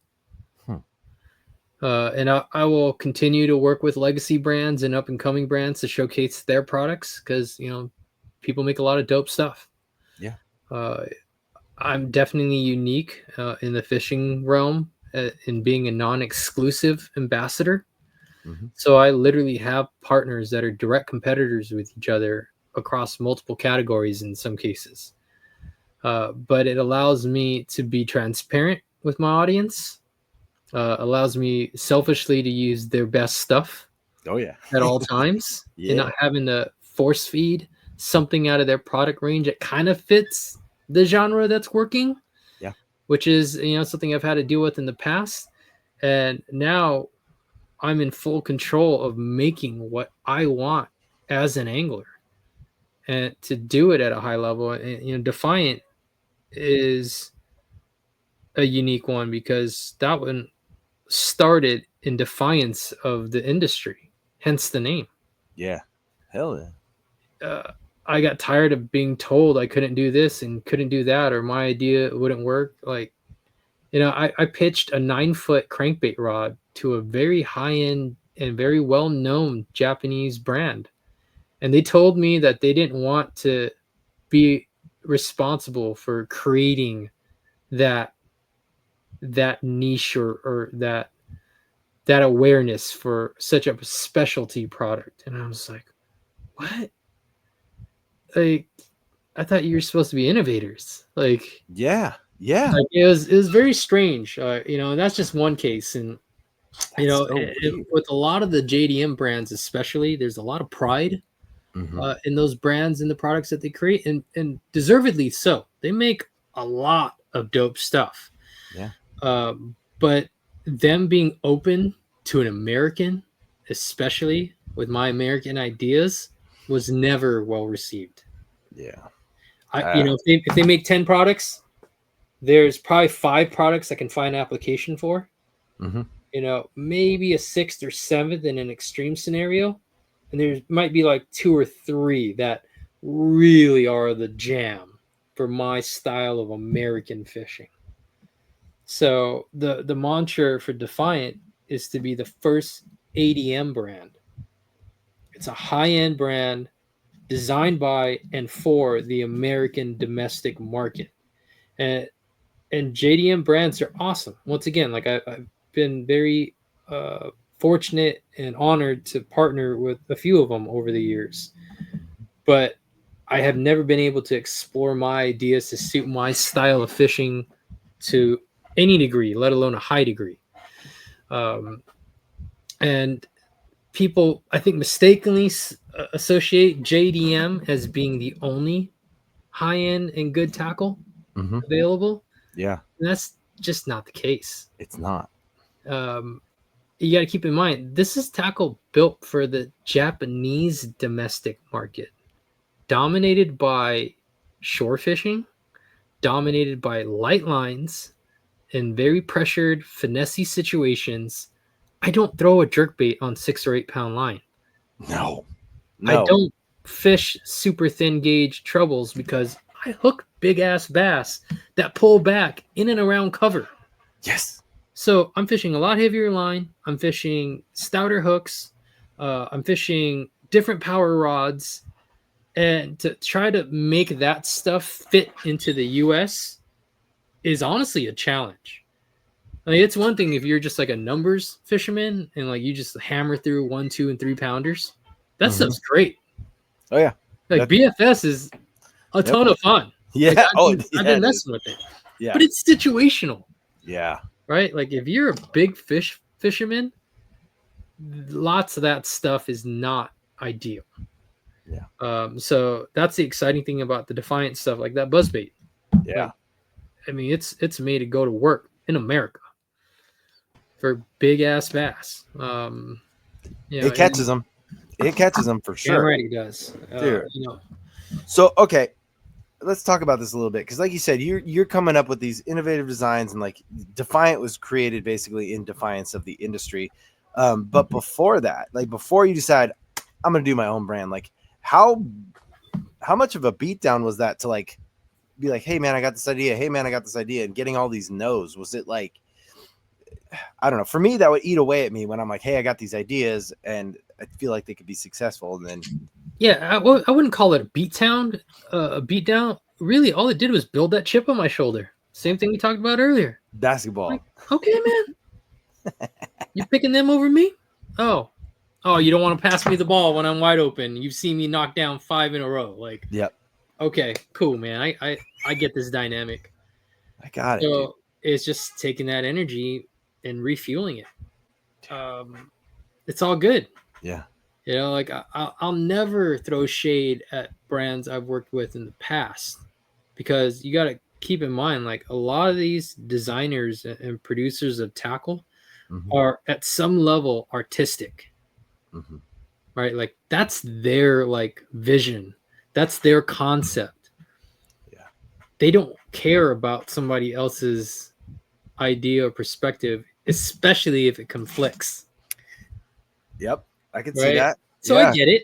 Yeah. Like, I get it, man. But Yeah. I want to see that person who designed that rod or that hook or that bait or that whatever, and compare it to my body of work. There you go. Yeah. How many 10s did you hook on that? Like, how many smallmouth over 5 have you caught? Oh, okay. Cool. Gotcha. Yeah. Gotcha. Yeah. Gotcha. So you've never done it, but you're yeah, okay. So yeah, it's the same dynamic as a sports fan watching NBA basketball coverage. Yeah. Get rid of the freaking stat nerds, please. I want to listen to the athletes. Yes. Tell Yes. Stephen A to shut the hell up. All right. Tell some of these other dudes that I don't even remember their names because they're that non-important to me. The only one I could mess with that I don't think was an athlete, and he might have been like a boxer, was Max Kellerman. Yeah, he did boxing. Yeah, he was an he's ex Gold Gloves. That guy's So he's got that athlete's perspective, right? But I want to hear from the athletes. Yeah. Who've been to game 7s. Yes. Who played next to that guy, who had to guard that dude, that actually lived that experience. I want his perspective and his story. I don't give a shit about Stephen A. Smith. Like, dude, I don't. And there's so many Stephen A. Smiths in fishing. It's like, what? Don't get me started. Yes, absolutely. But can you imagine for a minute a broadcast, NBA broadcast, and the two guys broadcasting the whole time would be Allen Iverson and Marshawn Lynch, and they just sat there and they discussed sports from their perspective. I love their perspective. I mean, sure, it's cocky, sure, it's arrogant, but they're real. Like, they do not cut the shit. Like, they do not cut it clean for anybody. And I think that would be so interesting to me. And I'm thankful that for the most part they at least put one athlete on most, hosting shows, right? At least one. Get Barkley or Shaq or something like that, but right. But man, it's crazy. And shout out to AI. He loves to bass fish. He does, dude. Yeah. There's a lot of athletes that love fishing, man. It's cool. It's and shout out to AI for keeping my feet comfy when I was a child. So oh yeah. Hell yeah, dude. Hell yeah. All right, so okay. Let's address the elephant in the room, because you've had this hat on this whole time. Big Bass Dreams, dude. Where did it? Well, first off, Catch Fish Not Feelings is like the best theme of life, period. But where did Big Bass Dreams come from? Like, how did this come about for you? All right, man. So let's go through 2011. Okay. I'm a young adult professional.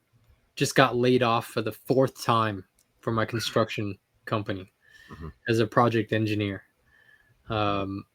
This is 3 years from that 2008 bubble. Okay. And I watched this freaking company go from my first Christmas party of giving away like 3 trucks, like a giant amphitheater stage full of like ridiculous like gifts, like giant screens, TVs, and like cruises, and like $2,000 or $5,000 in cash. Like, bro, like, I was like, what the hell is going on? Who'd you work for, Mata or somebody? John Jory Corporation out of Anaheim. Okay.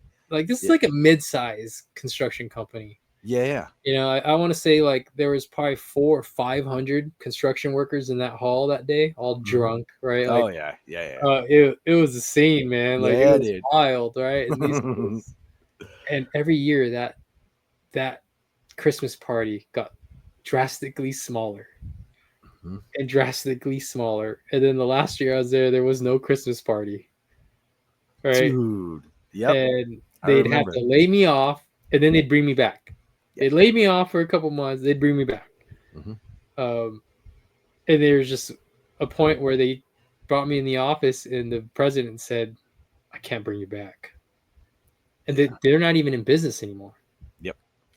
So I found myself with a lot of free time. I hooked and lost, at the time, the biggest bass in my life in 2010.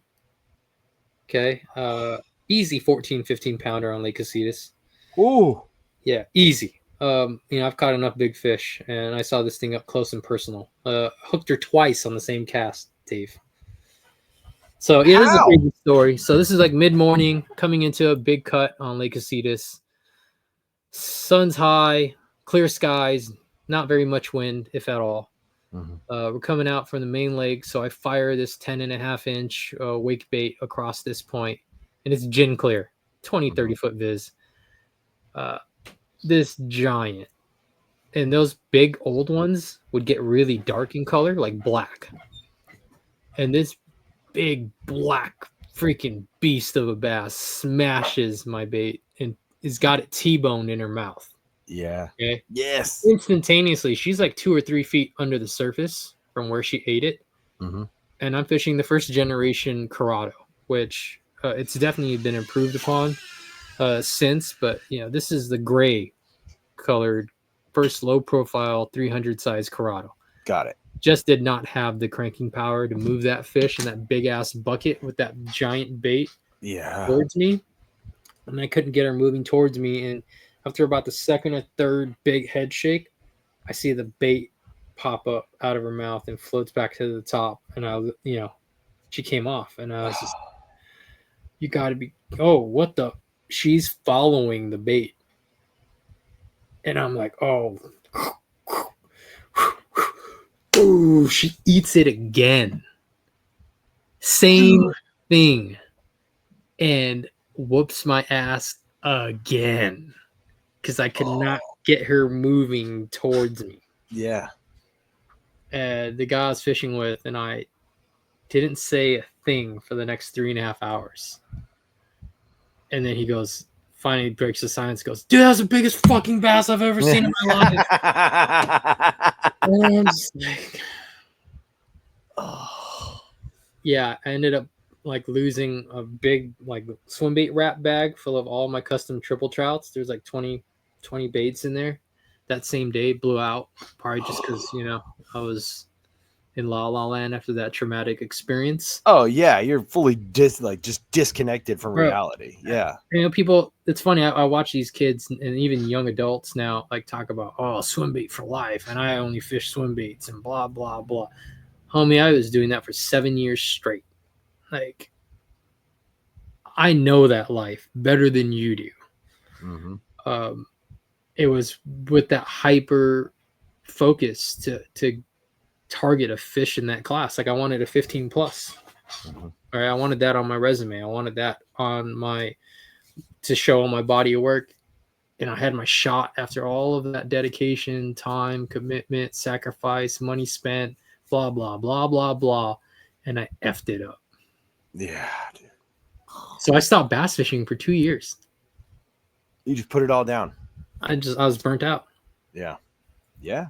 I wanted it too much and I came that close to achieving the goal and I fumbled it. I dribbled that ball right off my foot in game 7. You know what I mean? Dude, that hurts. That hurts to hear. You know what I'm saying? Like, it was a tough one, man. Yeah.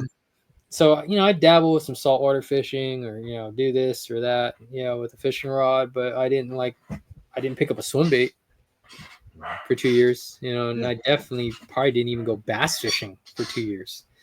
But, here I am now, trying to get back into the construction management game.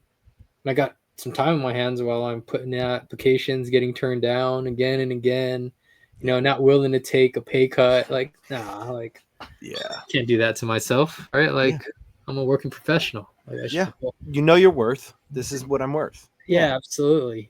And that wasn't even that much money if I think about it now, but at the time it was. Yeah. Oh yeah. Yeah, I've been swinging a hammer a long time. I've watched that money go. Oh man, it's crazy. Yeah. And it's coming into the fall, and I kind of get an itch. It's like, maybe I'll go bass fishing. So in January, I dust off some swim bait stuff, and I go suck it up for a month. Not a follow, not a bump. All right, I'm just shaking off some cobwebs, really, and just being on the water again. Borrowing friends' boats or fishing with friends because I was boatless at the time. Well, side note, your sucking it up is different than my sucking it up. I blow up reels like nobody's business, and I haven't fished in a couple days. I bring extra reels and a spool of line because I blow them up.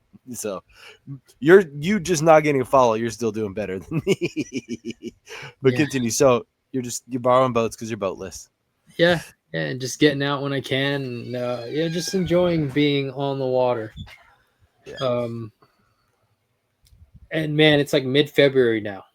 Mm-hmm. All right, probably got a month under my belt, trying to get into the swing of things. And then I catch like a 7.5, and I'm like, oh, that was dope. And the day as the sun setting over the horizon with an 11.5. I'm like, oh, that was definitely dope. And this is a time when like that lake was closed at least one day of the week due to like budget cuts and staffing. Uh-huh. So I had to go to my other lake, my home lake, and I'm throwing a HUD. Same deal. End of the day, it's these are short days in February. Like it's dark at 4:30. Yeah. 45 or something. Yep. So it's probably like 3:30, 3:45. That it's golden hour, like low light. Fire this thing up on the bank, boom. 10 even. This is a northern strain only lake.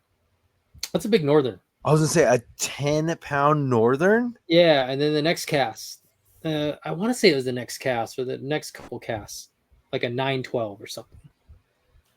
And I'm like, okay, I'm doing this 2 days in a row. Got a little momentum, dude.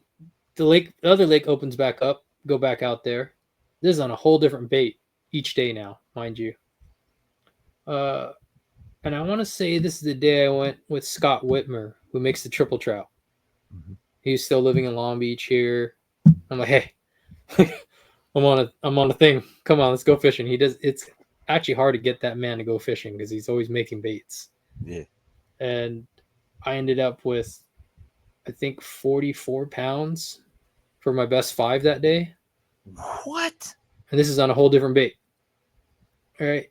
So for the next 7 weeks, bro, I was him. I bet for 7 weeks though. Holy! I have never been so in tune with my fishing, and I hope to be able to experience glimpses of it because to sustain it for that long was pretty wild. In 7 weeks, I had 17 bass that were 10 pounds even or bigger. Dozens in that 7, 8, 9 pound class that I was almost shaking off because in these bite windows I'd have these wolf packs of fish come up. Yeah, and they were definitely not the big one. Right. And mind you, this is people hear these stories and think, oh man, must be nice. Like, if I was in California, I'd be catching these fish. No, bro, you wouldn't. There were plenty of people trying to catch them. Yeah, and very few were. Yeah. Okay. You would not. People think you come to California and you catch a 10-pounder. That is not how it goes out here. Just come over here, catch a 10, marry a Playboy playmate. All you gotta do is be here, right? Like it's so far from the truth. So speak for yourself. My wife's hot. That's what's up. Yeah. People want to be Dave. Yeah. No, I don't catch 10-pounders though.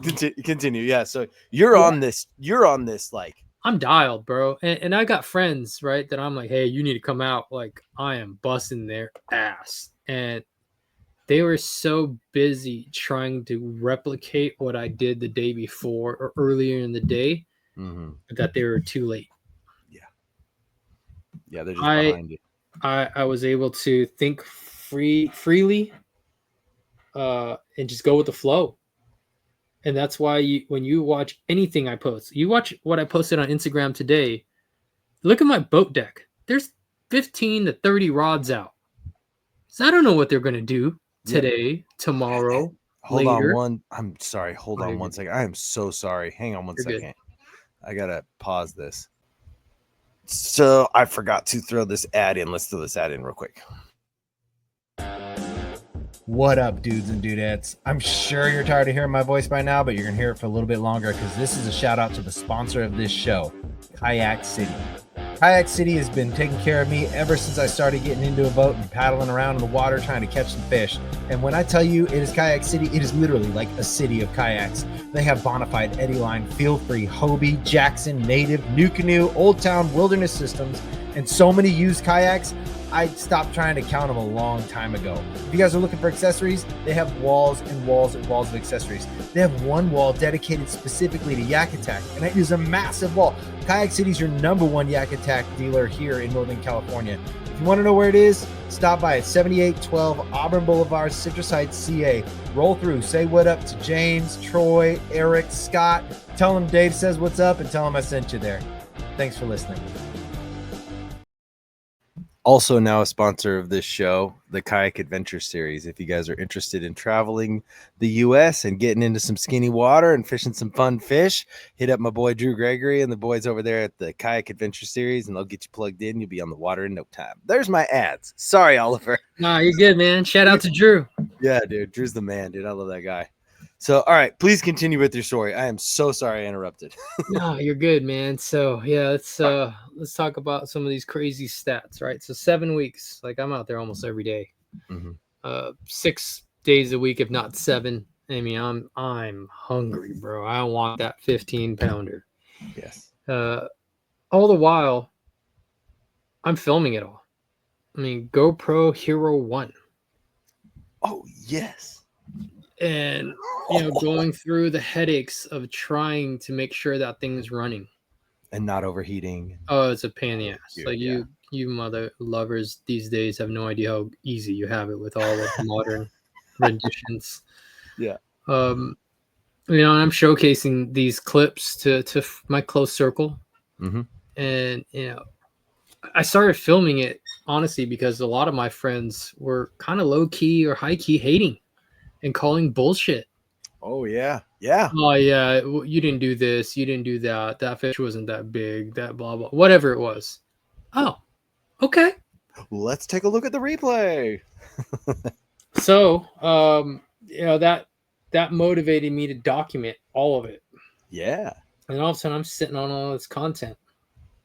Oh, man, what are you going to do with it? And I was like, I don't know. Like, I'm fairly low-key at this point. Right. Yeah. This is still a situation in a time where intellectual property and experience is coveted more than anything. Mm-hmm. Right. The things that I learned the hard way. Mm-hmm. Right. I bought that bait on a whim because I was hoping it would do this well. A lot of times it didn't. Right. Lots of wasted money there. Lots of wasted mental energy. So when I figured out things that worked, we kept that stuff close to our chest. Mm-hmm. I mean, there were other anglers that actually refused to fish with me because I think they were afraid of me poaching, like insight or ideas or rigging or whatever. Mind you, like I don't really care. Yeah. I embrace coming up with my own ideas. Like I love it. All right. And I could go one of 2 ways. I either keep it all to myself and nobody will ever know, and I enjoy this bite for as long as it lasts, or I go full steam, put it out there, and just see what happens. So we put together Big Bass Streams Volume 1. Dude. Edited by Mike Gilbert. Dude, he used to be big in skateboarding, right? Oh, yeah. Oh, absolutely. Dude, he was massive. So we went out there on my birthday and shot a bunch of B-roll and some filler and some narration and, an intro, outro, and all the stuff that a fisherman wouldn't be aware to try to capture or record. Right? Yes. Because he's a professional. He does. Yeah, he's good at it. Like his stuff is iconic, but continue. Yeah. So we did a DVD project. And this is when people made and bought DVDs and had DVD players, right? Yeah. 2013. And I have a DVD player right here. I still watch DVDs. So that's what's up. Yeah. Old freaking dinosaur. Yeah, and obviously, if we're gonna put a DVD out, we gotta call it something. Yeah. So obviously, I went down that rabbit hole and came up with like 40 names, bass fishing related, and Big Bass Dreams is the standout because I felt like I was living the dream that every bass fisherman, could ever conjure up. Yes. And I think I exceeded it in many ways. So yeah, Big Bass Dream started off as a film project, if you would, with the intent of continuing to capture those experiences and hopefully inspire the culture. Yeah. And we made the first Dream hat to promote the video premiere and build excitement around that DVD release, which was June 15th, 2013, at Sun Country Marine in Ontario, California. And this is the early days of Instagram, right? This is when it was still photos. Still photo. Yeah. Yep. Okay. Still photo. There was no algorithm as we know it today. Yeah. Right. Your audience saw what you posted and they engaged with it.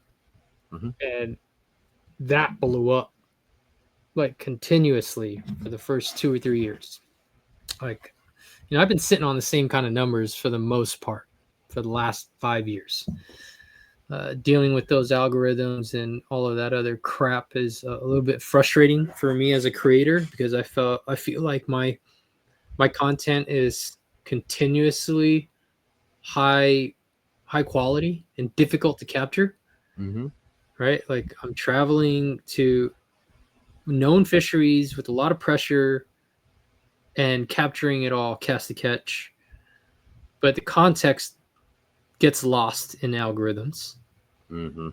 Right? I was one of the first ones to showcase that I could catch these bigger largemouth, at first before I jumped into the smallmouth side of things too, since 2016, at a high level on those platforms. So I grew quickly.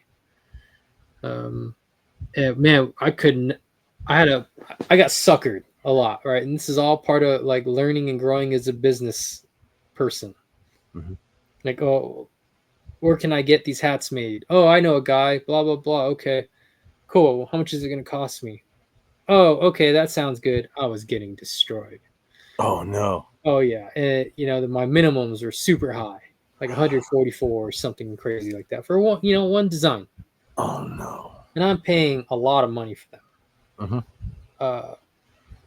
And, bro, I sold out immediately. Dude. Right? And I was like, oh, that was crazy. Okay, let's run it back. Boom. 2 weeks later, got another batch, sold out immediately. Damn, this is the thing. Yeah. All right, let's throw that dream on a freaking t-shirt. Boom, sold out immediately. And I'm shipping this stuff, obviously, throughout Southern California, some Northern California, Central Cal, but I'm shipping it all over the country at this point. I'm like, damn, this is wild. So we started running apparel with the intent of promoting the videos. It was never an apparel company. Yeah. So even when you roll through like the booth, like you did that first time, you see merch. Yeah. I don't care. Like it's not where my heart is. Yeah. Right. I want to capture these moments that are very difficult to live, and inspire fellow anglers so they can hopefully experience what I have, because it's brought incredible enrichment to my life. And then maybe if enough people can be helped by that, they'd be a little bit less bitter. They'd be a little bit less of an asshole, especially mine. Yeah. Right? Maybe they'll realize like, maybe I shouldn't just be a dick all the time. Yeah. Because I'm having fun fishing. But hey, I'm just a dreamer. And obviously, with that attention came a lot of of yapping as well. Yes. So this mantra is something I came up with, going back to 2013. And I have the emails to prove it, right? Going back and forth to my designers. Like, this is an original theme. Yes. This Dude, is a I love big it. grass dreams theme. And I've seen it, uh, rebranded or just straight out bit off of by other people since then. But like, whatever. Like, I come from an era where biting was like the lamest thing you could do. Same. Dude. Well, Like, why do you want to do the exact same thing that person did? exactly Captain Copycat, dude. Chill What out. the hell? Yeah. That made no sense. It still doesn't make any sense to me. Yep. Right? Yep. Even in fishing, Mhm. the blatant knockoff culture. At least try to improve it, or at least try to justify that you tried to improve it. Yeah. Don't just copy the shit and make it cheaper and more available and undercut, the original idea. But anyway, that's a whole nother freaking topic. Yeah. We can get into the destruction of the market anytime. So, but yeah. So the Catch Fish Not Feelings deal was a big part of our brand from the beginning, and it had a double entente, both in regards to like focusing on the fishing part of life, right? Yeah. Instead of like being in your feelings. Yes. Yep. And Riley's not gonna like this one, but she assumes it's always in like context of like being single. Oh. And like yeah, being a full-on bachelor. Yep. There's elements of that too, but really it stemmed from the drama. It's a put up or shut up. Yeah, it's still pervasive, and it's like, here I am. Like, I think I've exhausted most of my haters. Like, can they keep up? I'm not going to stop. Here we are, 12 years down the line. It's better and bigger than ever. Like, dude, I'm doing whatever I want. Like, that's got to infuriate them. Yeah. Dude, that's so... You're like the diesel engine of the bass fishing industry right now. You have sat there. Like you said, it's a slow, long journey. Like, you have taken the hard route. You've learned the hard lessons, and you've slowly grown yourself and grown your brand. And you're not stopping anytime soon. That's a full-on like diesel. You know what I'm saying? It's wild, man. Like, the opportunities are as grand as they've ever been. And, year after year, trying to stay fluid and adaptive, and navigating the multiple landscapes from all of these different hats that I wear. Yeah. Right. But the fundamental core of it all, dude, I love fishing. And, my boys make fun of me, like, when we're making bait to catch lobsters, we go out there and catch mackerel on sabiki rigs. Mm-hmm. Bro, that's some of the most fun you can have with a fishing rod in your hands. Yeah. Because I'm loading up that entire sabiki rig and the spoon on the bottom before you can get bit. Like, because, I mean, it is just, it's fishing, man. I love it. And as long as that's the driving force, I can never lose. You can take all this shit away. You can take all away the boats that I've, like slowly worked my way into. I can find a stick and go walk the bank and go have a good time. I think that's the most important part, at least what I've picked up this entire time. Like, you are 100% into fishing for the fishing, and you always have been. And I love that. I love that. Like, I love your story because of that, because you're not here trying to get attention. You're not here trying to get, a bunch of people, hey, look at me, I can catch these big fish. You're doing it for you, dude. And that's solid. There's levels to it, right? And like, I'd be disingenuous if I said there wasn't any of that, in my life, because now I've created a lifestyle built around that love and that genuine why I do this. But I've been able to identify opportunity and mobilize on it. Like, I can put myself in a better situation without being a negative influence to the fishing culture overall, I hope. Right? Like, I hope to influence it in a positive way, because it's given me so much amazing opportunity and experience. And there are certain aspects of it where I feel like it's a slippery slope that could be dangerous and hurt the fishing culture overall. Yeah. That's all. And that's probably just me becoming a new old head, right? And A new old head. I love that. yeah, man. Yeah. I'm a new OG. Like I've been in this game for 33 years now. Oh yeah, you definitely the young OG. That's for Right. sure. But Don't say you're OG, like you young OG, because we're about yeah, the same age, so we young OGs. like, just to share a really cool story with you guys. I get a cold call from our 844-347-4223 number, which is our number for booking training sessions. Mhm. And this is coming off like expos, like the one that we hung out with. There's a Mhm. lot of older gentlemen that don't like emailing. They don't have social. They want to call. Yeah. Right. So I pick up the phone. Hey, it's Oliver, Big Bass Streams. And it's an older gentleman, I can tell. It's like, oh, this is Big Bass Streams. This is who I call for big smallmouth. And I'm like, yeah, hopefully sometimes. Yeah, absolutely. Mhm. It's like, okay, and blah, I've never caught a smallmouth and blah, blah, I really want to do it. And he's like going on for quite a bit of time already. I'm like, oh, hold on. Excuse me, sir. Like, what's your name? Oh, my name? And I'm assuming it's like a dude from like Chicago or Columbus or New England or wherever the hell we were, right? Mhm. So it's Frank Lopresti. And I'm like, hold on, what? And for those of you guys that don't know that name, this man is like the godfather of San Diego saltwater sport fishing.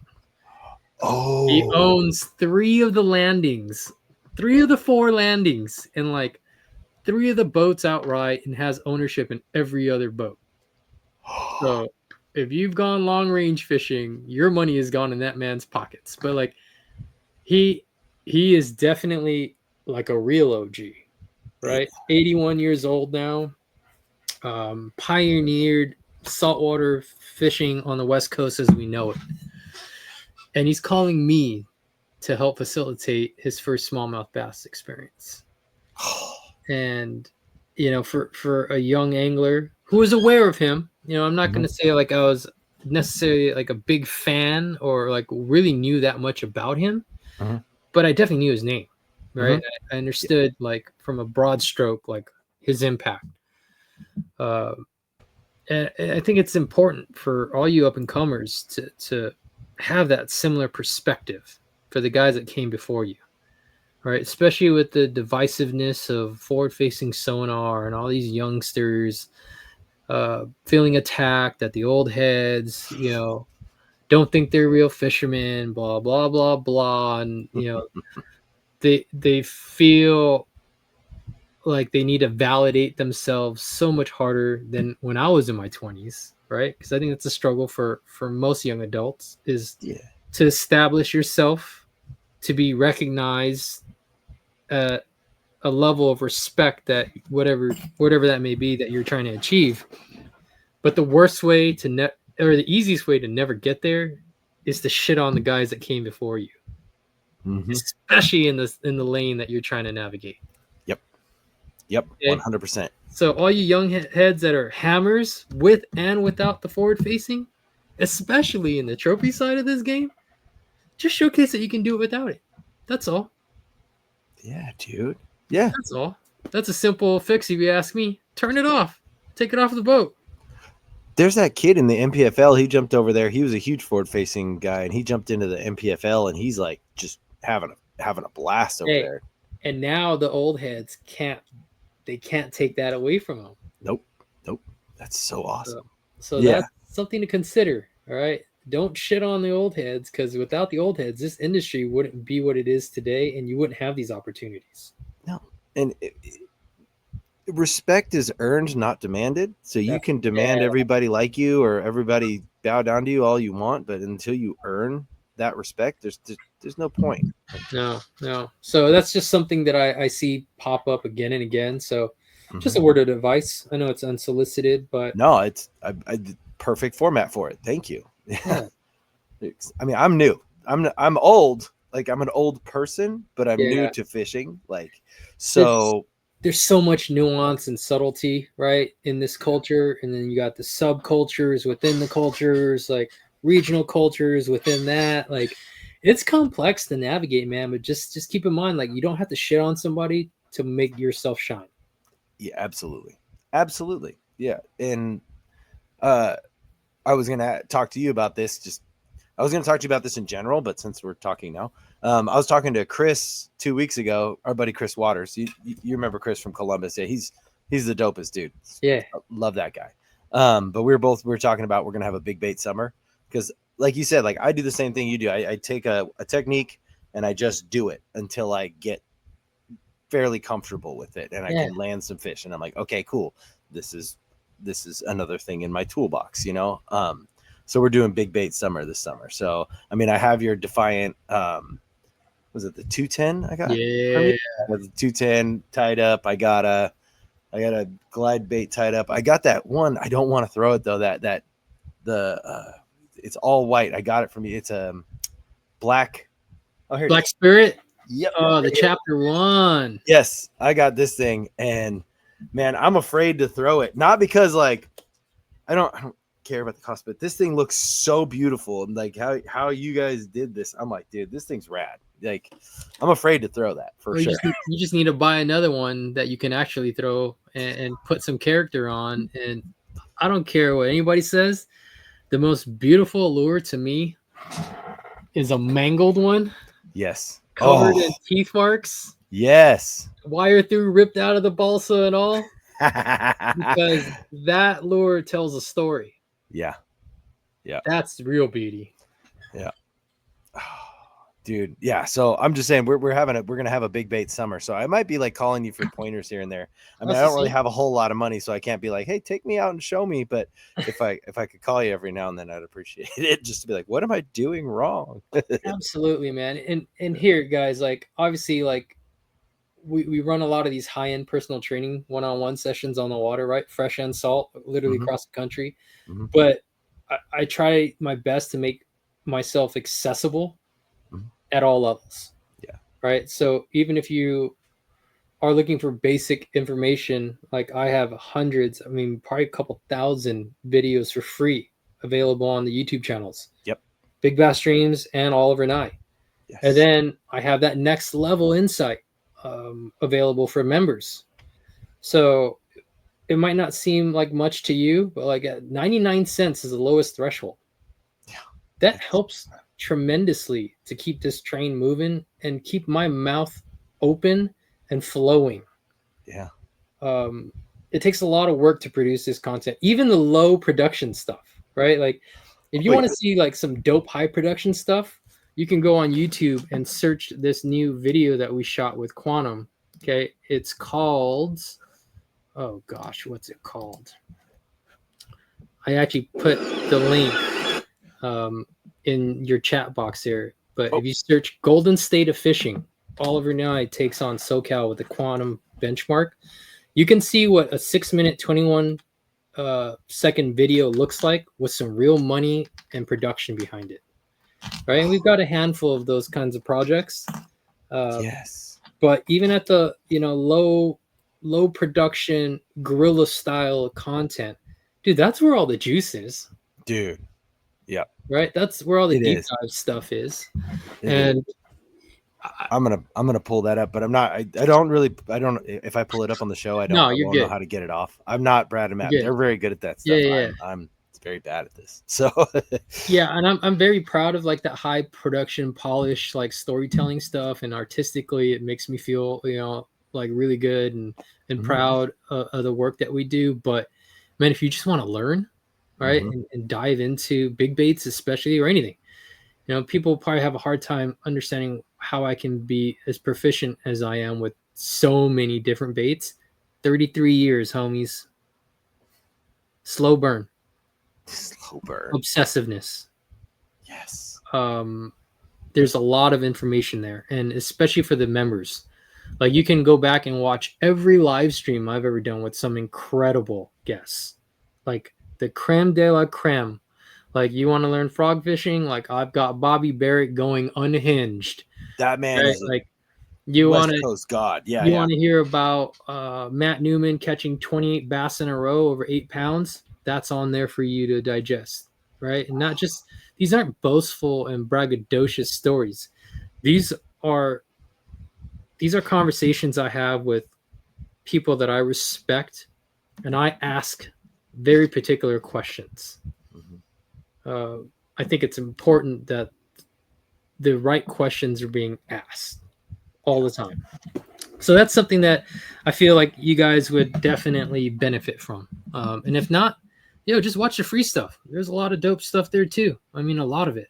Well, I can tell you that $1 a month is cheaper than throwing a bunch of baits that you don't know what you're doing and you're just losing them in the weeds and trees all day. You know what I'm saying? So it's crazy to me how people validate their fishing expenditures and can't wrap their heads around like supporting and I'm not even talking about me, but like a legit creator or a platform that would make you so much more efficient in your spending. Dude, I love that. That you kind of just like, I don't know what they call that, segued into like this portion of the podcast is what I was going to talk about. Is this is where we get to the end where we're talking questions, man. I got a list of questions that we'll go through, and one of them I'm just going to knock it out right in the beginning because you are hitting the nail on the head because I have been this guy. I am not above reproach. I do pretty good about budgeting, but when I got into fishing initially, it was an obsession. And so the first question is, have you ever been broke because of fishing?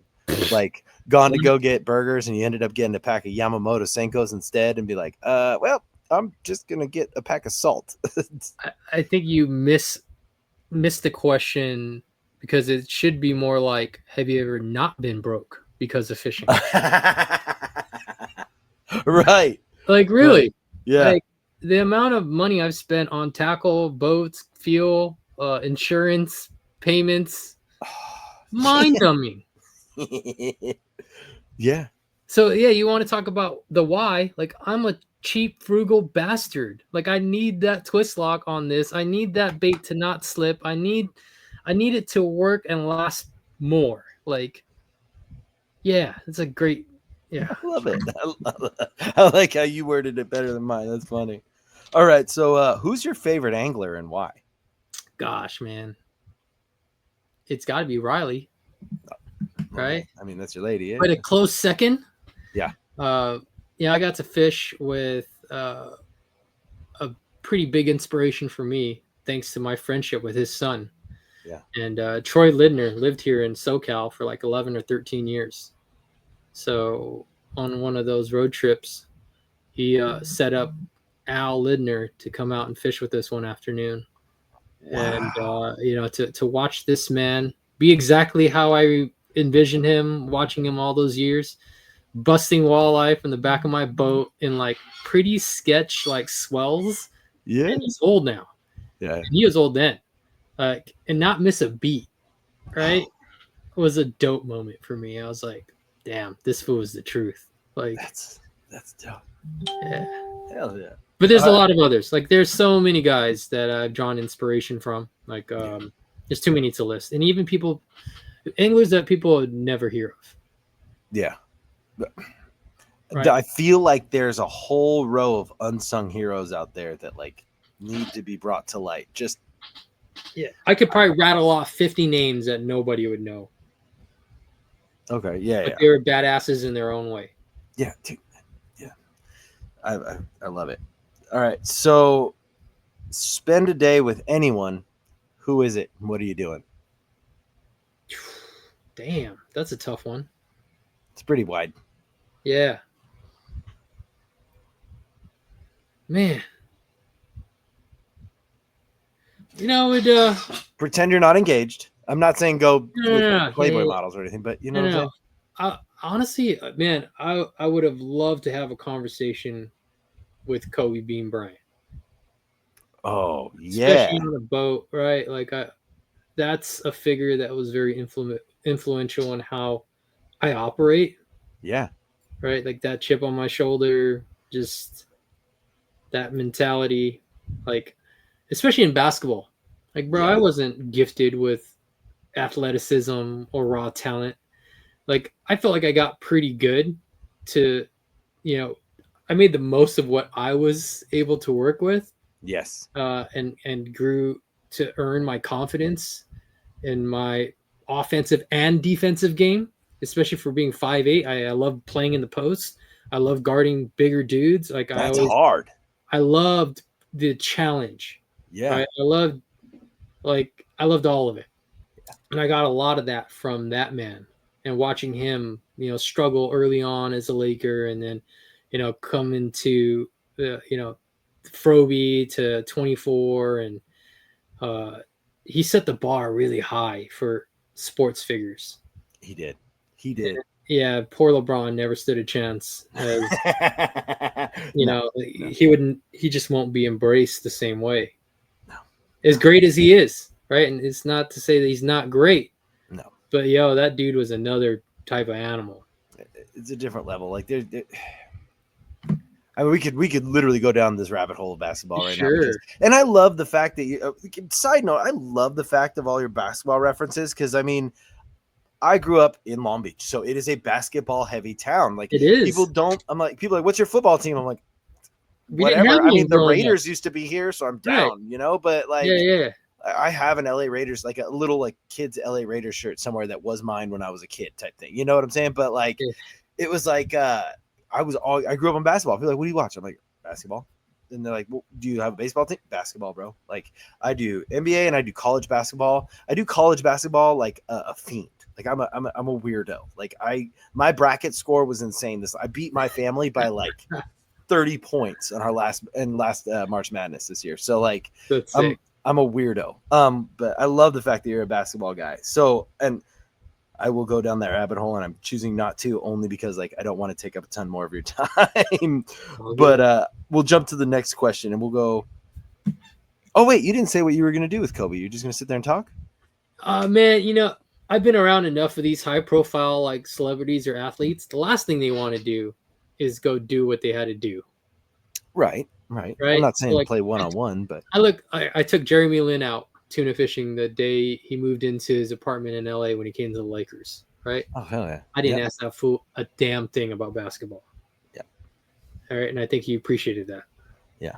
So man, I'd like to just take him fishing and just because that's out of his comfort zone. Yeah. All right. And just shoot the shit. And, as far away from basketball as possible. Yeah. Yep. Dude, I love that. Part of the reason why I invited you guys, I don't know. I was talking to Riley because I didn't have your number at the time. I think it was before I got your number in February, but I was talking to you guys about coming over. Like, come over, eat food. My family makes more than we eat. So by all means, like, you guys are always welcome over. Just hang out and just be people with us, So, because I know a lot of people, like, I know we've talked. This is the most fishing heavy podcast I've had so far. I'm sorry. Oh, wow. Cool. You're good. But yeah, like, I really like people. Like I like people, just genuine interaction with people, not, like kind of like what you're saying. Like you're not going to sit there and talk to somebody about who plays basketball about basketball. You know what I'm saying? Yeah, you're like, totally. Yeah. It's hard. It's even hard for me to get excited about fishing conversations sometimes just because it's like always fishing. Yeah. Keep that in mind, people. If you ever meet somebody, don't beat them over the brain like with the same topic that they talk about every day. So Expo season next year, everybody, when you see Oliver, talk about your favorite basketball team and tell them why, or tell him why. Man. Let's start the debate on whose pro model shoe should he have in his booth next year. We need to start that debate. So send your vote into him personally when you see him next year at the Fishing Expo. All right. Like, so let's do that. All right, man. So what's your biggest fear, dude? The biggest fear is I'm not going to have enough time to do everything I want to do. And that will come true if I live to 100. Yeah, I get that. All right. What's your biggest struggle right now in life? Finding enough time in the day to do everything I want to do at a high level. Yeah. I can kind of squeeze a lot of it in right now. Yeah. Like organization is something I want to be good at a high level. You're getting there. You're better than me right now. You're good. Dude. Killing me. Yep. So let's go with a major life accomplishment, dude. Like, what's your life hammer? Like, what can you, in an honest way, what can you beat your chest and be like, I did that, dude, and be like proud of yourself in a healthy manner? I'm really proud of the fact that I've helped countless people achieve some level of accomplishment through their fishing, and sometimes outside of fishing in their other aspects of their life by being engaged with me and my stories that I tell, right? Like this is all one long ongoing story with lots of mini subplots every day on my feeds. Yeah. And I'm proud to have positively impacted so many people. Yeah, man. That's awesome. So I That's hope you guys stick up for me when I die and all these shit talkers start going off the freaking rails.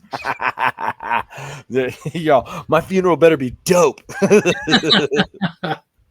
So, all right. Have you ever learned a lesson on the water that you've implemented in your life? Oh my God, how much time do we have? We're already 2 hours in. Dude, It's nonstop, brother. The parallels are all around. I live my life the way I live my fishing. Right? Calculated, high risk, high reward, with purpose, with attention to detail, with high level of observation, Mhm. and just trying not to suck. I love it. I love it. I love the I love the ad at the end. Trying not to suck because I'm trying to do the same thing. Oh, all right. So, what's your biggest mental or emotional block, dude? Like, what's the thing that like halts your thought process? I don't know. I don't know if I've had the benefit of actually stopping enough to process that kind of thought. There's been so much good stuff happening simultaneously for over a decade. So I don't really have one at the moment. As Hey, crazy as that may sound, nope. like I'm just trying to digest all the good things that are happening, and I'm struggling to do that. So I'm very fortunate in that regard. That's awesome. Like, I'm so stoked for you. Like, Thank that's you, so brother. cool. Thank you. There's stress that abounds from some of that, but whatever. Yeah, It's better stress than some of the other stress I've experienced. an old timer told me once, and I'm talking. This person was literally in heaven's waiting room, old timer, and they said, if you're gonna pray, ask the Lord to help you bear the weight of your blessings. Hmm. And I was like, Wow. I mean, not to get super spiritual on you, but like that, it hit me hard because I was like, even the stuff that I complain about, like Yeah. my Right. kids or my house or what, I Right. have a house, I have kids, like I have a Right. blessed life, dude. And like, I need to be able to step back and take a look at that. And I love how you have that perspective naturally. Like, that's awesome. I have to be reminded of that. So for you Yeah. to have that perspective is incredible. Yeah, man. It's deep enough to drop a spoon on for sure. All right. So where does fishing, it's kind of an odd question. Where does fishing fit into all this now? Like, It's centric. It's everything. well, okay. How about fishing just for you? Hmm. Just for you, not taking anybody else out, not trying to make a video, just for you, like going out there, a stick and a string and some bluegill. You know what I'm saying? Like, Man, I love me some perch jerking. Like, I had a couple days this spring where it was rainy and Riley didn't want to go and didn't have any clients booked. And I fished solo for the first time all year. And maybe, I don't even know if I did that last year. Right. And got to fish just by myself. The dog's not whimpering every time I set the hook. Like, the lake was empty because it was raining. And the fishing wasn't amazing, but it wasn't bad. yeah, I had a blast. And, man, I think I'll always be able to enjoy my time on the water. yeah, Because I've lived long enough and experienced enough shitty things to understand that this is a better place than some people may ever experience. yep, absolutely, absolutely. All right. Tell us one thing that no one knows about you, like a window into who you are. Nobody knows this about me.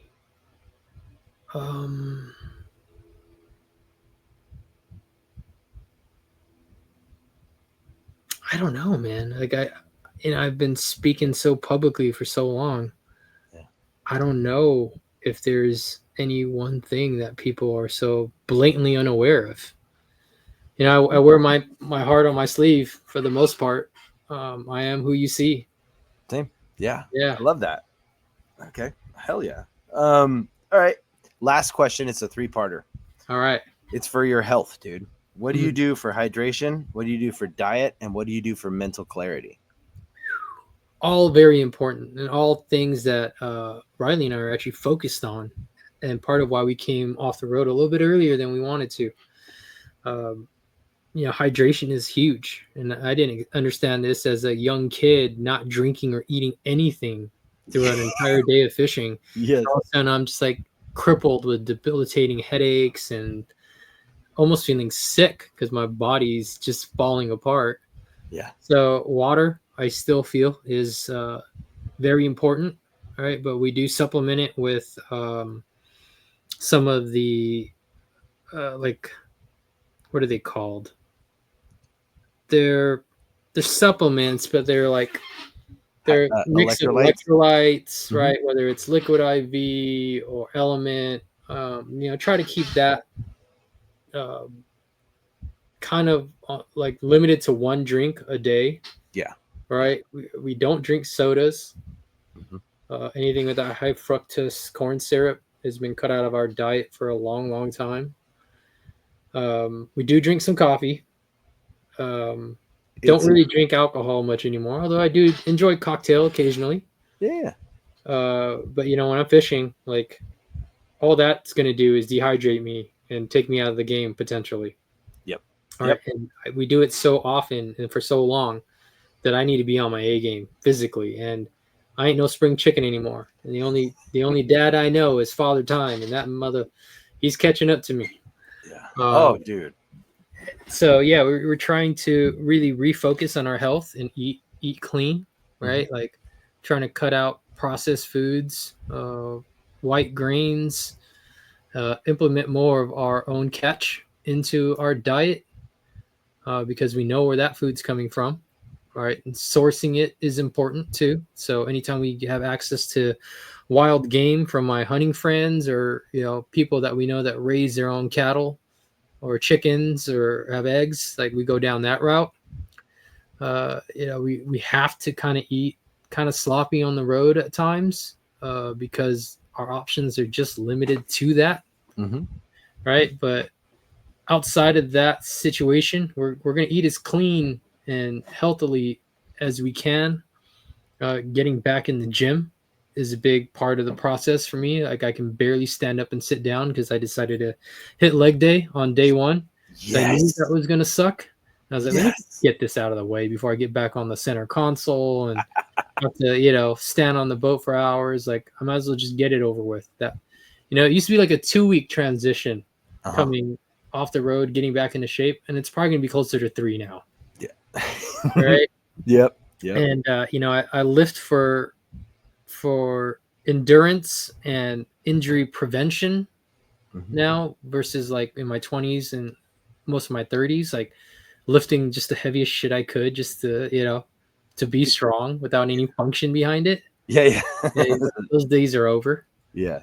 All right. And then all of that kind of helps the mental clarity. Yeah. Right. Like the homie Deion Sanders said, you look good, feel good, play good. Yep. And that's all part of it. Okay. Hell yeah. Dude, I love it. And let me know, I have some life circumstance, but hopefully I'm going to make it to Columbus this next year, and remind me, I'll bring you a box of Element. Like I have a partnership with them. So if you word, tell them to holler at me, man. Let's make it happen. Dude. Yeah. It's a slow burn, dude. They're hard to break into, but it's a slow burn. But you can invite them, come down. We do some saltwater bass fishing or throw some topwater at tuna. They're based out of Florida. Oh, okay. They're right there in Florida. So Dope. yeah, dude. No, Yeah. it's a slow burn, but it always is. I got a box with your name on it. You just tell me what flavor you want, and I'll bring it down for you. All right. But there's like a mango one that I really liked. Chili mango, dude. Chili mango. That's a weird flavor, but I dig it. It's so fire. I was literally drinking it in this cup right here when we started talking. Oh man, yeah. That's awesome, dude. Oliver, I just want to say thank you for coming on here, dude. I genuinely appreciate you, not only for coming on here, but just you've always been super cool to me, and you've always been Thanks, man. just a stand-up guy. And I don't have guests on one time. Like, we're gonna come back and we'll do this all again in a little while too, and it'll be a good time, man. And I appreciate you, but I want you to shout out everywhere where people can get a hold of you, so that way, as many as you can remember. Yeah. So obviously my name, it's a simple one, Oliver Ngy. I have a presence on most platforms except TikTok. That platform sucks. And X, not a fan of that. And then Big Bass Dreams obviously is a better representation of not only me but the rest of the team across the country. The brands are Big Bass Dreams, Defiant Fishing, and Biwa USA, as well as Black Spirit Lures. So you can search all of that, and if you want to directly support what we do, those are great ways to do it. Buying direct is the best way to support our brand or anybody's brand, right? If you feel like there are people or companies that contribute positively to your life experiences, you should support them and buy direct from them. But you can also buy their product through their dealers. That's still an important avenue for a lot of these people in the industry. And man, I appreciate all of the support at every level. People that are as simple as coming to the booth and engaging in conversation without even buying anything. All right, just sharing that stoke, all the way to the people that book training sessions with us. And we're excited to help fulfill a lot of experiences for people on both the fresh and saltwater side of things. Now that we're home, we got some pretty special fisheries. Go check out that piece that I talked about that we did with Quantum, called Golden State of Fishing on YouTube. It's on the Quantum Fishing channel. It's a pretty good indication of like what we're going to be doing here for the next 3 to 4 months. And man, don't ever hesitate to say hello when you guys see me out on the water or in person or whatever, man. I love just chopping it up with like-minded people. Hell yeah. Yep. Dude, Oliver, again, I'm going to throw you in the green room right now, but thank you so much for coming on, dude. And thanks for carving out some time for this one, man. I appreciate you. I'm not really anybody special, and you are, and you came down. Oh man, you're definitely someone special. Like, you've always been cool as hell to me, and I try to reciprocate that energy out there. So if you've heard otherwise, I'd like to hear about it. Holler at the boy. All right, dude. Thank you, man. All right. Oliver Ngy, everybody, dude. Oh, that was awesome. Like he said, if you see him, say what up to him. He is a quality individual. Your life will be better for it. Just have a small conversation, just chat with him. He's a solid dude. And if you guys have any questions about anything at all, feel free to hit him up. You can hit me up. You can find me at the Whole Angler Podcast on Instagram. You can find me at my Instagram is Wolf of Walmart. Holler at your boy if you need anything. As always, you guys have been sweet, and thank you so much for listening to this podcast. And now I play the outro and end recording. I'm reading.